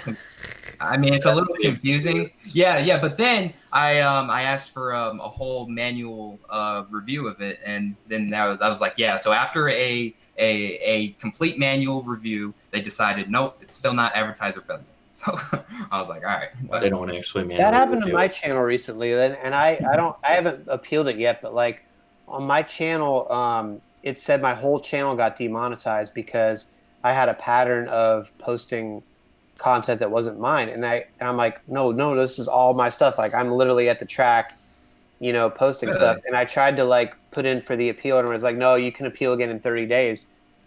Yeah, Who like puts in these claims? Like, is it just like some asshole who like goes around looking at people's channels and just tries to like ruin people's shit? Like, I don't know. Not to turn this into like the YouTube stream, but I mean it is a YouTube stream. Never mind. But like, yeah, that's something that's actually I've kept up with that a little bit. That's something that's happened to a lot of, especially like smaller channels. I'd say like 100,000 or less subscribers, where they will get demonetized. But this is a YouTube problem. I don't think this is a Nascar. I don't even think it's an individual. I think it's a YouTube AI problem that's either intentionally being done so that they don't have to monetize as many videos or something, or to actively discourage something, although I'm not sure. But I've seen a lot of people, not people I know, but people just in general complaining about being demonetized for that reason, for like uploading content like repeated content or stuff that is copy and pasted from other places. I see we lost Darian from the call. Hopefully he joins us again soon.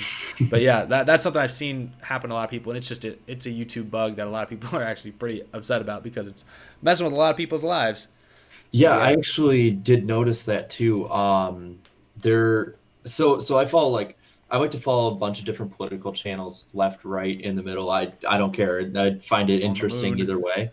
And one thing that I tested out and saw at least it worked on my end, or well, not worked, but it, demonetized my video on my end, is certain tags, right? So like I put in race, just like racing, like innocent enough, but then it's like when you look and there's like these videos, like these inflammatory videos, and race is something they use with it. Well, obviously it's not meaning auto racing, but YouTube will discourage it for having bad content.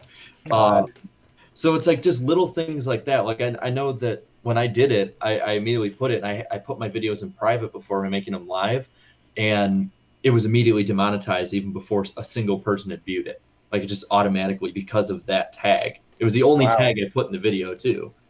I don't know if they've changed it or what, but it's one of those things where it's like most of what YouTube does, even when they say they manually review it, they usually don't. Oh, we lost him. Yeah. Oh, well, hopefully he comes back. I know he was gonna have to go before too long, anyways. But if he comes back, we'll have a chance to say thank you for coming on. But yeah.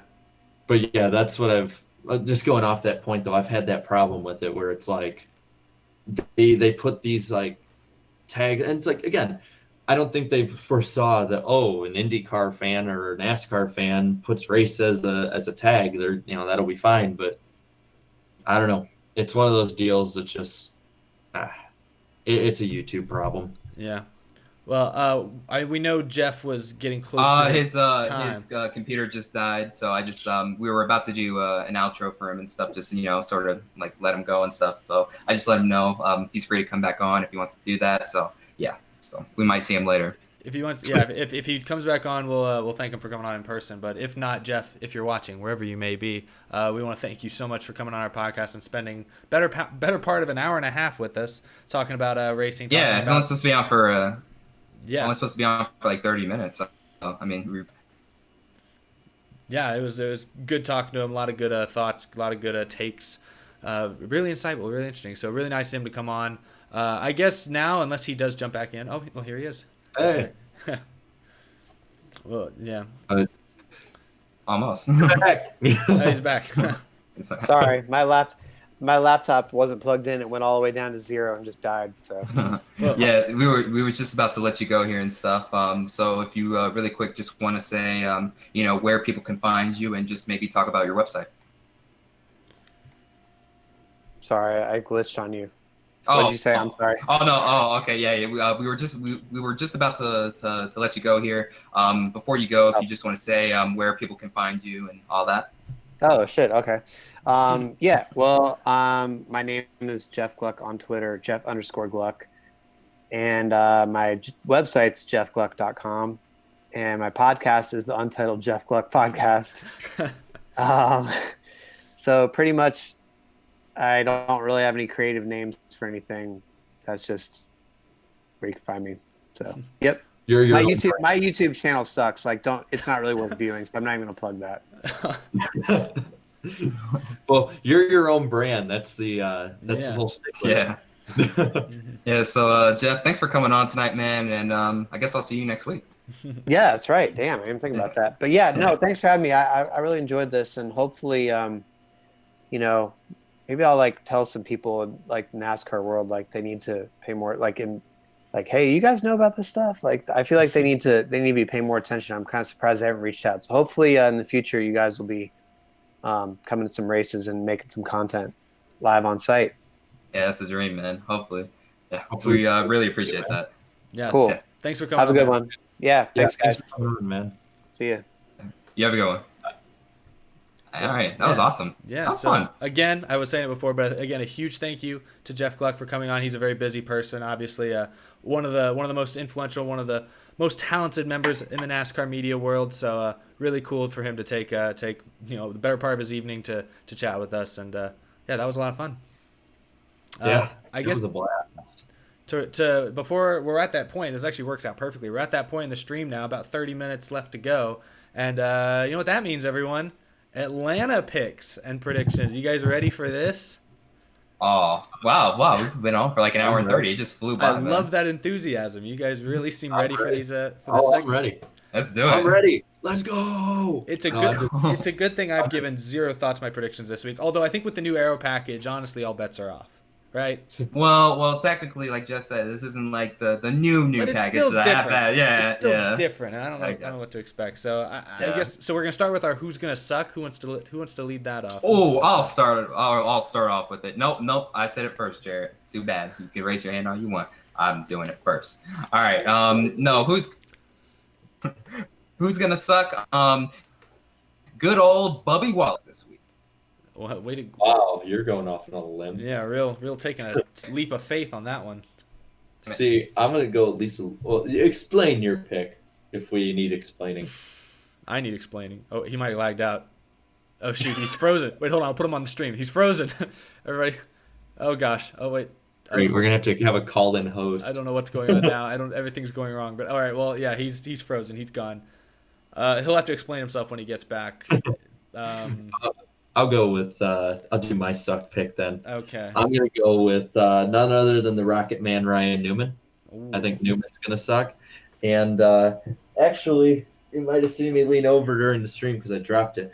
I got this Trust Team Racing magazine, which 2 years after he retired is still using Dale Jr. to promote it. Dale Jr. Very good thing. Oh, I flipped right to the Atlanta page. Oh really? Yes.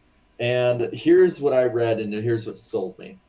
Uh-huh. And it said, finishing 22nd here last year after a front row starting spot, Newman hasn't cracked the top 10 at Atlanta since 2015. It's hard to see that changing with the new number 6 Roush Fenway Racing team, which failed to even finish this race last season with a blown engine. Fair enough. I think it's interesting. Darian's back, but I still have his frozen face on my screen. Yeah. I don't know. I don't know what's going on with this internet tonight. Wait, is it showing like a frozen face of mine or something? On like the bottom part of the stream. Yeah, on the stream they have a frozen Darian on Really? the left. Yeah. Yeah, let me do a share screen really quick. You can see it. Oh, there it is. Okay, share screen. That's weird. Oh, he's gone. I'll back up It's again. You're. Wait. No, he's no. Okay, now he's just glitching. He's all glitchy wrong. boy. Jeff glitchy Gluck boy. leaves, and immediately the podcast goes Gone down now. 1,000,000% in quality. We need Jeff back. All right. Well, in case you didn't hear it, Jared gave his suck pick. He said Newman. Did you hear that, Darian? And then there were two. Did Wow, my stream quality went down a ton from what I'm looking at. Holy crap! Oh gosh, maybe it's on my end. Yeah, Then. me too. I don't know what's going on. And can you guys hear me? You can see me okay? Yeah, there you are. Okay. Okay. All right. No, well, my suck pick was I'm gonna start calling him Bubby Wallace from now on. Why? I'm not gonna call him Bubba anymore until he finishes, inside the top 20 in points, because I'm so fed up just with, all of the stuff that's been going on last week. Okay, let's talk about last week, man.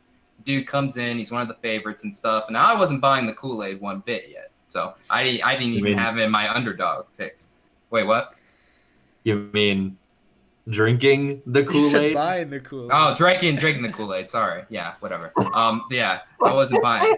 I wasn't drinking the Kool-Aid, man. Not one bit yet. Not buying it. But no, but no, Bubby, he finished 39th last week. Then he blamed Tyler Reddick for, the whole incident. But I mean, granted, maybe Tyler should have, slammed on the brakes sooner, but I mean, come on, that wreck happened so fast there. I was like, come on now. Like, it's just a racing deal and stuff. Just an accident. But he finishes 39th. He's still racing, but he's like totally off the pace. I didn't understand why he was still out there. Like, he was just holding people up and stuff. So Maybe he's. I don't. Huh? Yeah. Maybe he's stillborn. Oh, yeah. See, Oh. there you go. Using the good old memes. Thank you, see Mr. there. Thank you, Mr. Creeper. I saw Yeah. that. Yeah. Yeah, using the old memes and stuff. Well, that's good. I'll make some T-shirts. I promise. But no, I really don't see any hope for him or that team. So this year, even with this new package, so Bubby Wallace, that's what I'm going to start calling him from now on until he finishes in the top 20 in the standings, is going to suck this week. I'm just gonna keep laughing every time you say that. I can't even help it. Oh, Well, get used to it, Bubby. because I'm going to be saying it the whole season. All right. Goes on to win this week. All right, my moving on to my who's gonna suck. You guys are gonna. This is not gonna be a favorite with the chat. I already know this. The chat's gonna be unhappy with this pick. Matt DiBenedetto is not gonna have a great race. I think he's gonna finish outside the top 20. I think Daytona was great. It shows that car at least has speed, but we still have to. It's yet to prove that car has good handling. And I'm be honest, I'm still not sold that Matt DiBenedetto's a top 10 driver in NASCAR. I think he's an okay driver. I think he's good. I agree he's overperformed in that equipment that he used to be in. But I don't know. Matt DiBenedetto, I don't see him getting past the top 15, maybe a top 20. It's Daytona, though. Like, you're kind of supposed to run up there, like, especially in the, with some better equipment this season. I mean, you're sort of expected to lead laps and also run up there and stuff. So, I don't know. I'm just really curious how he's going to run, because, like, the real season starting this with Atlanta, so it'll be really if he can back up his run from last week. Okay, still glitching us a little bit there, Dan, but we heard you what you said. We're good. We're in the ballpark. I think it's that snow. I think it's that Las Vegas doesn't used to snow, so all the power lines are being weighed down in a way they've never been before, and they just don't know what to do. Oh, we lost him. God. All right, well, it's just you and me, Jared. It's the EJ show. We're gonna call this segment Darian Derails. Darian Derails. And it's gone off the rails. So it's gonna be our he's gone. Gosh. Underdog picks. Yeah. So people are gonna think this is a weird underdog pick, especially how high I am on this guy. But he's not elite and great here, but at the same time, he's not bad. He has 0 wins, 1 top 5, 3 top 10s, and he finished 9th here last year. Who I'm going with, he only has 7 career laps led, and I'm using my handy dandy magazine. Are you like sponsored by this magazine? Why are you shouting them out so much? Because I used it last year and I got a few picks for it. So okay.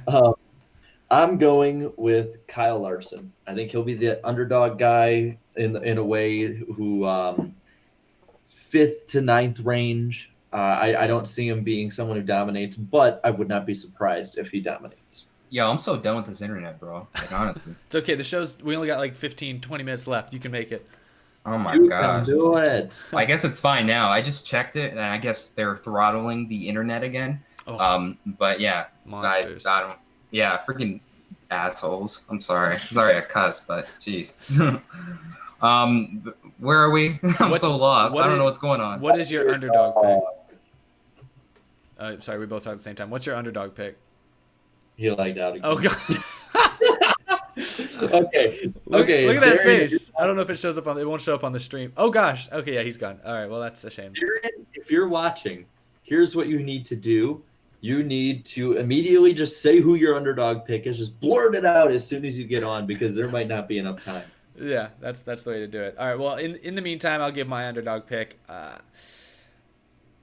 Kind of like you, I don't think this guy's going to win, but maybe a 5th to 9th place finish, a top 10 could be in the works, and I think that would be exciting given how far he'd be coming from last year. William Byron. He showed that he had speed at Daytona. He's got Chad Knaus working there, so I think he'll have a better car this year than he had there last year. Maybe this aero package will help him out a little bit, keep him up on pace with some of the leaders. What I was really impressed with was, he won the pole for the Daytona 500, not super shocking. We knew all of us knew Hendrick was going to be really good. But he also seemed to run pretty well during the race. He was still up there in the top 6 or so when he wrecked. So, I don't know. This is like the 6th time. Who's your I've underdog entered pick? in and out. Hurry. No, before no, you just lag say out. no. Oh my God. I don't know. Am I good? Am I good here? Am I good, or is it going to lag out? You're wasting time. Say your pick. Oh, my way's down. My underdog pick? Yes. Oh, crap. See, I got to think about it now. Let's Three see. about the wrong YouTuber. I'm going to say DeBenedetto this week. I'll say DeBenedetto. I think he'll be all right. I think he's going to run up there. Not top 5, and he's not going to go for the win, of course, but I'd say around the top 10, top 15, I could see him pulling that off. See, I had him finishing in like the top 20, and I called that a bad pick. Or I thought that would mean he would be like a sucks pick. Well, I mean, it's good for the team he's on and stuff. That's The true. first year of the whole alliance. I mean, people are just expecting another furniture row, all of a sudden, just him running in the top 5. And I've said from the very beginning, no, I don't know if he's going to make the playoffs per se, but I could see him being damn well close to making it. Mm-hmm. Okay. All right. Race winning picks. Jarrett, you can start off. Who's your pick to win the second race of the season? The Folds of Honor Quick Trip 500 at Atlanta Motor Speedway, sponsored by, I don't know. I was trying to read off the whole thing. I don't need the magazine Uh-oh. because what I need are memes. You said I was bringing back old memes, Darian. Well, I'm going to bring back the oldest meme on this podcast. Kevin Harvick. Now you might be wondering why like a lot of newer people might be wondering, why am I picking Kevin Harvick and why is that an old meme? Well, when it was Danny and I in like the 3rd episode, I picked Kevin Harvick to win Atlanta, and I gave no other reason, just Kevin Harvick. And then I picked him at Las Vegas for no other reason. I just said I'm going to pick Kevin Harvick until I'm proven wrong. So I'm picking Kevin Harvick this week because why not? Well, I would say why he did win this race last year, and if I recall, it was in pretty dominant fashion. In fact, I won't spoil anything. Kevin Harvick's my pick as well. I know the aero package is completely different, but I don't know. He won the race so easily last year. He looked untouchable, especially the first half of the year, and he still ran well at Daytona. So I think that team's going to pick up pretty close to where they left off. So Harvick. Not so fast. Oh, I'm gosh. not picking Harvick here. And no, my pick's not going to be something crazy like Corey LaJoie. Nothing like that. Okay, so let's just stop that. Nothing too out there. But I think I feel like one guy we have to pay attention to this week is Eric Almirola. Coming off his the best season of his entire career. I'm really interested to see if he can put it together and just start off the season with a win at Atlanta. This is basically the first race of the real NASCAR season because we're going to be at a real racetrack. Eric Almirola, I could easily see winning this thing.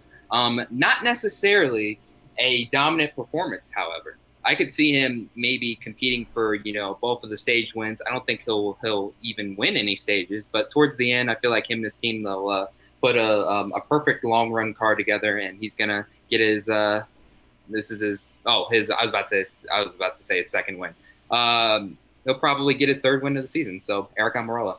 That is a bold prediction indeed. But it sounds like we're at least all going with Stewart-Haas cars. I think another person. Do we think Stewart-Haas Racing is going to be faster than Penske this week? Because it felt like it might have been the other way around for Daytona, but I don't know. Keselowski didn't do that well in the Daytona 500, so I don't know. I'll give SHR another shot. Again, Speed Week is so different than any other time of the year. Because I mean, if we were looking at the Penske cars, yeah, they were ahead, but it's like, I mean, the RCR cars were really good last year at the plate tracks, and well, it's RCR. Same with RPM.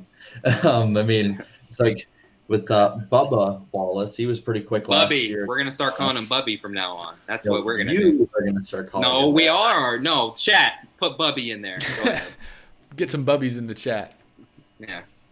You go make a shirt instead. How about that? Do you even know what Bubby means? No, I hope it's not sort of like slur. Go look it up. Just go look it up.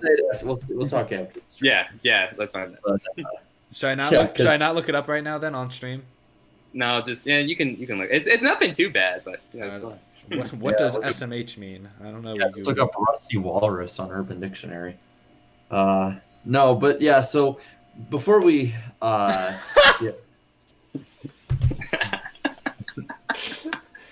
So stupid. What? Yeah, everyone Google it. I just go ahead. It's stupid. What does Bubby mean? That's pretty stupid. It's that dumb. But it made me laugh. I did not expect that. All right, go on, y'all. Before we head off, should we probably do should we do a brief rundown of just little, not little, but just different stories that we can just talk about throughout the week? Yeah, anything that I tried to find as much, but y'all go run them down. What did we forget? Well, right now the main story is my freaking internet, because you guys are freaking ghosting out again and stuff. God, I freaking hate this internet, man. Anyway, little sadder, but more celebration of this person. So, sad news came this week when we found out Sam Bass passed away. For those of you who don't know him, he did those awesome paintings like at Phoenix after the race winners. He'd paint the winners and stuff, and he did like those guitar trophies they had at Nashville. If you've seen NASCAR artwork, especially around media centers or around tracks, good chance that it was his. So he passed away.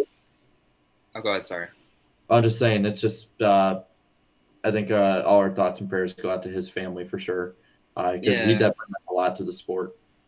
Yeah, LVMS in the media center, we have a ton of art, throughout the media center and stuff. We have some of his art on the walls that he did for, the tracks and some of the drivers. And he even did a local one out here for one of the local drivers in both Kurt and Kyle Busch. There's a little painting hanging up on one of the media center walls and stuff. I don't know, it sucks. Like NASCAR has lost a ton of people, it seems like, during the off season, and then once we feel like we're past that, and then we unfortunately have this horrible news come back and stuff. But it's unfortunate, and his legacy is basically going to be in all of those paintings. Yeah, he's a huge part of NASCAR's legacy, just in the general visuals, just the way the sport looked, literally how it looked. We talked, he helped design some of the most classic paint schemes, obviously a lot of promotional stuff for a lot of tracks. He is responsible for a large portion of the NASCAR look, and I think most people can agree NASCAR's got a pretty iconic look, and it's a large part of what makes the sport so much fun and so popular. So, yeah, of course, thoughts to his whole family and everyone involved in that situation. Right. I don't know. Is there really anything else, any other news? This is a slow week. Where's my since we do have time and there's not many other stories, where's my Teresa video at now? Oh, I think your Teresa video is at 530K, something 597. Wow. That is insane. Guys, if you don't see me in the coming weeks, it's because I've been sued. Yes. But you can't talk about it though for legal reasons. Well, come on, man. Let's be honest here. On what grounds can Teresa Earnhardt sue? On what grounds? Do we need grounds? I don't know. Knowing her, probably not. It's there's a video about me, sue. That was fun this past week. That's how we get noticed by the mainstream. Yes.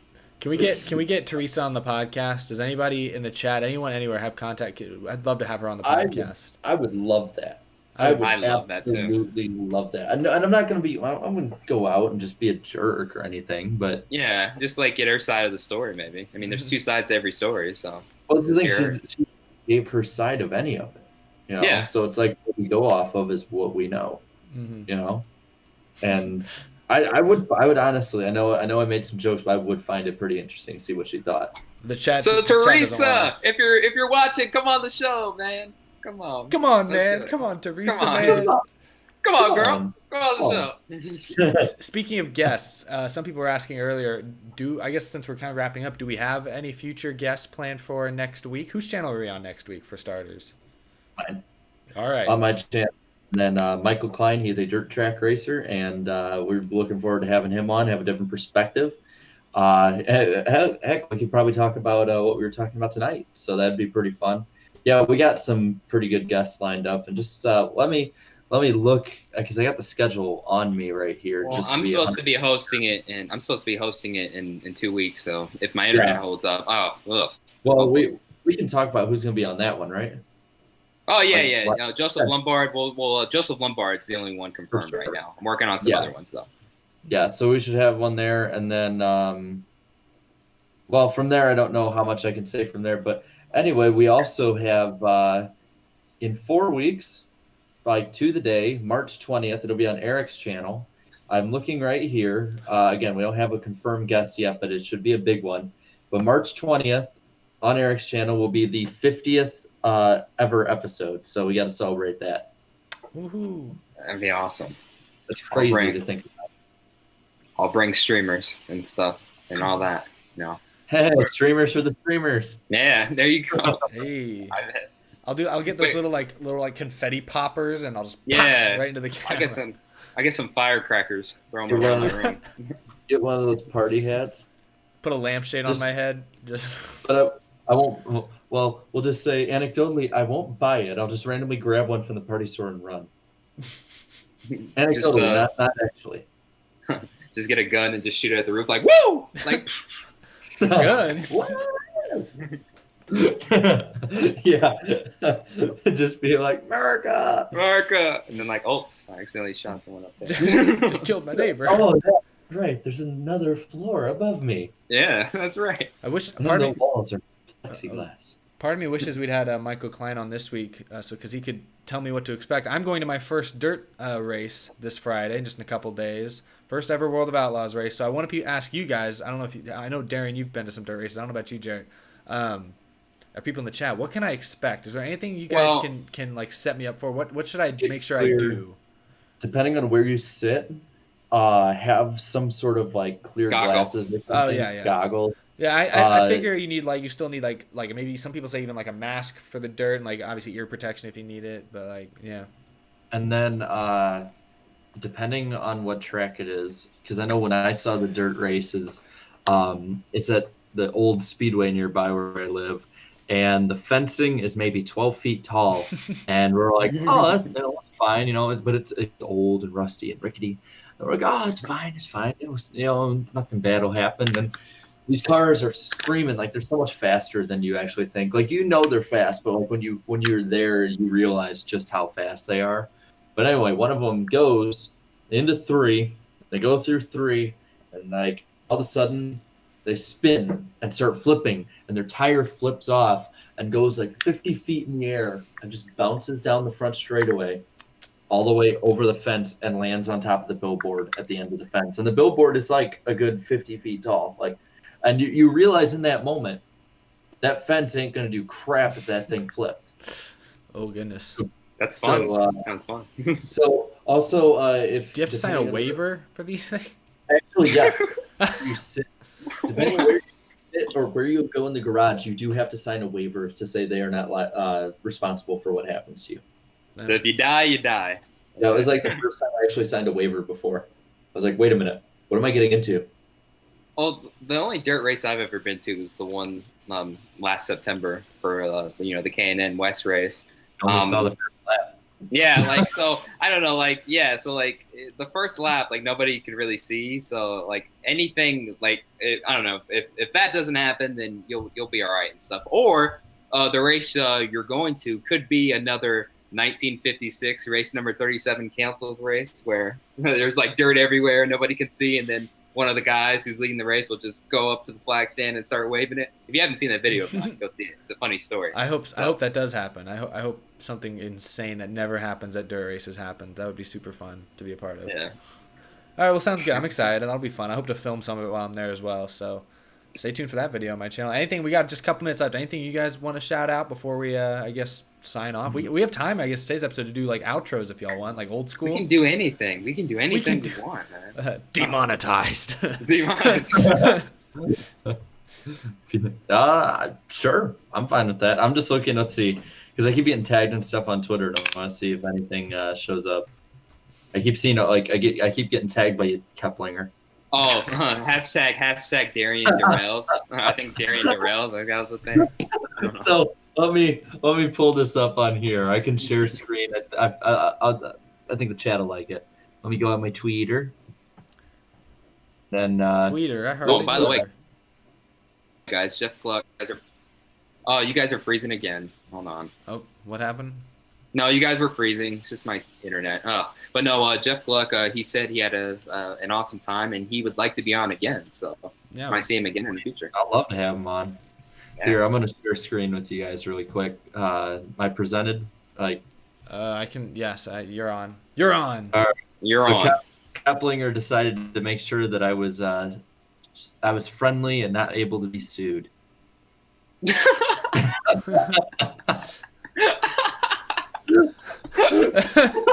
So That's he great. blurred out everything. Outraged. Even Darian is blacked out. That's good. Why am I blocked out? I don't get it. I don't either. Hey, But- he blocked out my flag. I don't think Teresa can come after my flag. Yeah, Jeez. why is Darian's face blocked out? I don't know. And then my Vikings part is blocked out too. Oh my gosh. That's awesome. That's absolutely That's great. Yeah, this is very funny. We got the best. We get the best viewers on this show. I swear. Yeah. Awesome. Yeah, I guess awesome. If anyone wants to make funny different things like that, go right on ahead. I like Yeah. tags in it. We'll love those. I guess the one thing I want to promote is that next week NASCAR is coming back to Las Vegas from Thursday all the way to Sunday. We're also going to have some World of Outlaws action. So I know a few of my fans are they're from the 702. So if you see me out there just working, just don't be afraid to say hello and stuff. I'm always interested to meet some of my fans and stuff. I know I've met a few of you at the bull ring and stuff, and I'll be out there again this year too. I don't know if I'm going to be at all of the races, but I'm going to try and make it to most. So yeah. So again, if you see me out there, just say hello, man. Yeah, like to chat with y'all. Yeah, I'll do my little outro. So I've had fun tonight. I think I can speak on all of our parts, say we've had fun tonight. It was awesome having Jeff Gluck on. So look out tomorrow. I will be putting out new missing rings. I've already said it on Rusty's stream, so I can say who it is. Quint Boyer 2012. So that should be a fun one. Yeah, so stay tuned, and thanks to all the new people who have subscribed to me and have jumped on with all of us over the past month or so and making this thing possible. So. And also one last thing, Gone Too Soon, JD McDuffie will be out. I don't know when, if it's going to be this week or next week, but mark my words, it'll be out. So make sure to look out for that.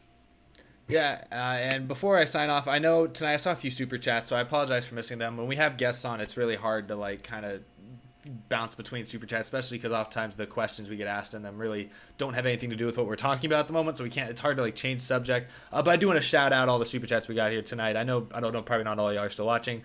Carl Singleton said Kyle Busch is too good right now. I guess maybe this is when we were doing our picks. Kyle Busch is good. That is true. Joshua said more short tracks and road courses, period. I think we can mostly agree with that. Danny B Talks asked, Hey guys, hey Jeff, hate I had to miss tonight. Well, sorry, we're sorry that you had to miss as well, Danny B. But we hope to see you back next week, and hopefully next time Jeff is on. That'll be a lot of fun. Jacob Jett sent, there was a list put out a bit ago showing that a couple tracks besides short tracks and road courses aren't going to be using the new package. So that was referring to the package. Yeah, we know that what we're seeing this weekend in Atlanta isn't going to be the exact same package that we see at like a lot of the other intermediate tracks. There's some differences. Let me get a question for Jeff here. I apologize. Nakainu. Don't know how to say your name. I apologize. You asked Jeff Supercross Seattle plans. I know Jeff lives in Portland. I know he's gonna go to that for sure. He's going there. He'll probably be there. I know he's been into the Supercross stuff lately. He's been getting into that. Josh also sent another one. No one wants shorter races. That's just trying to chase the mythical fan base that doesn't exist. I don't know about that. I want shorter races. Yeah, I think there's some fans out there that wouldn't mind slightly shorter races. We're not talking crazy short races. Michael asked said Jeff Gluck can drop.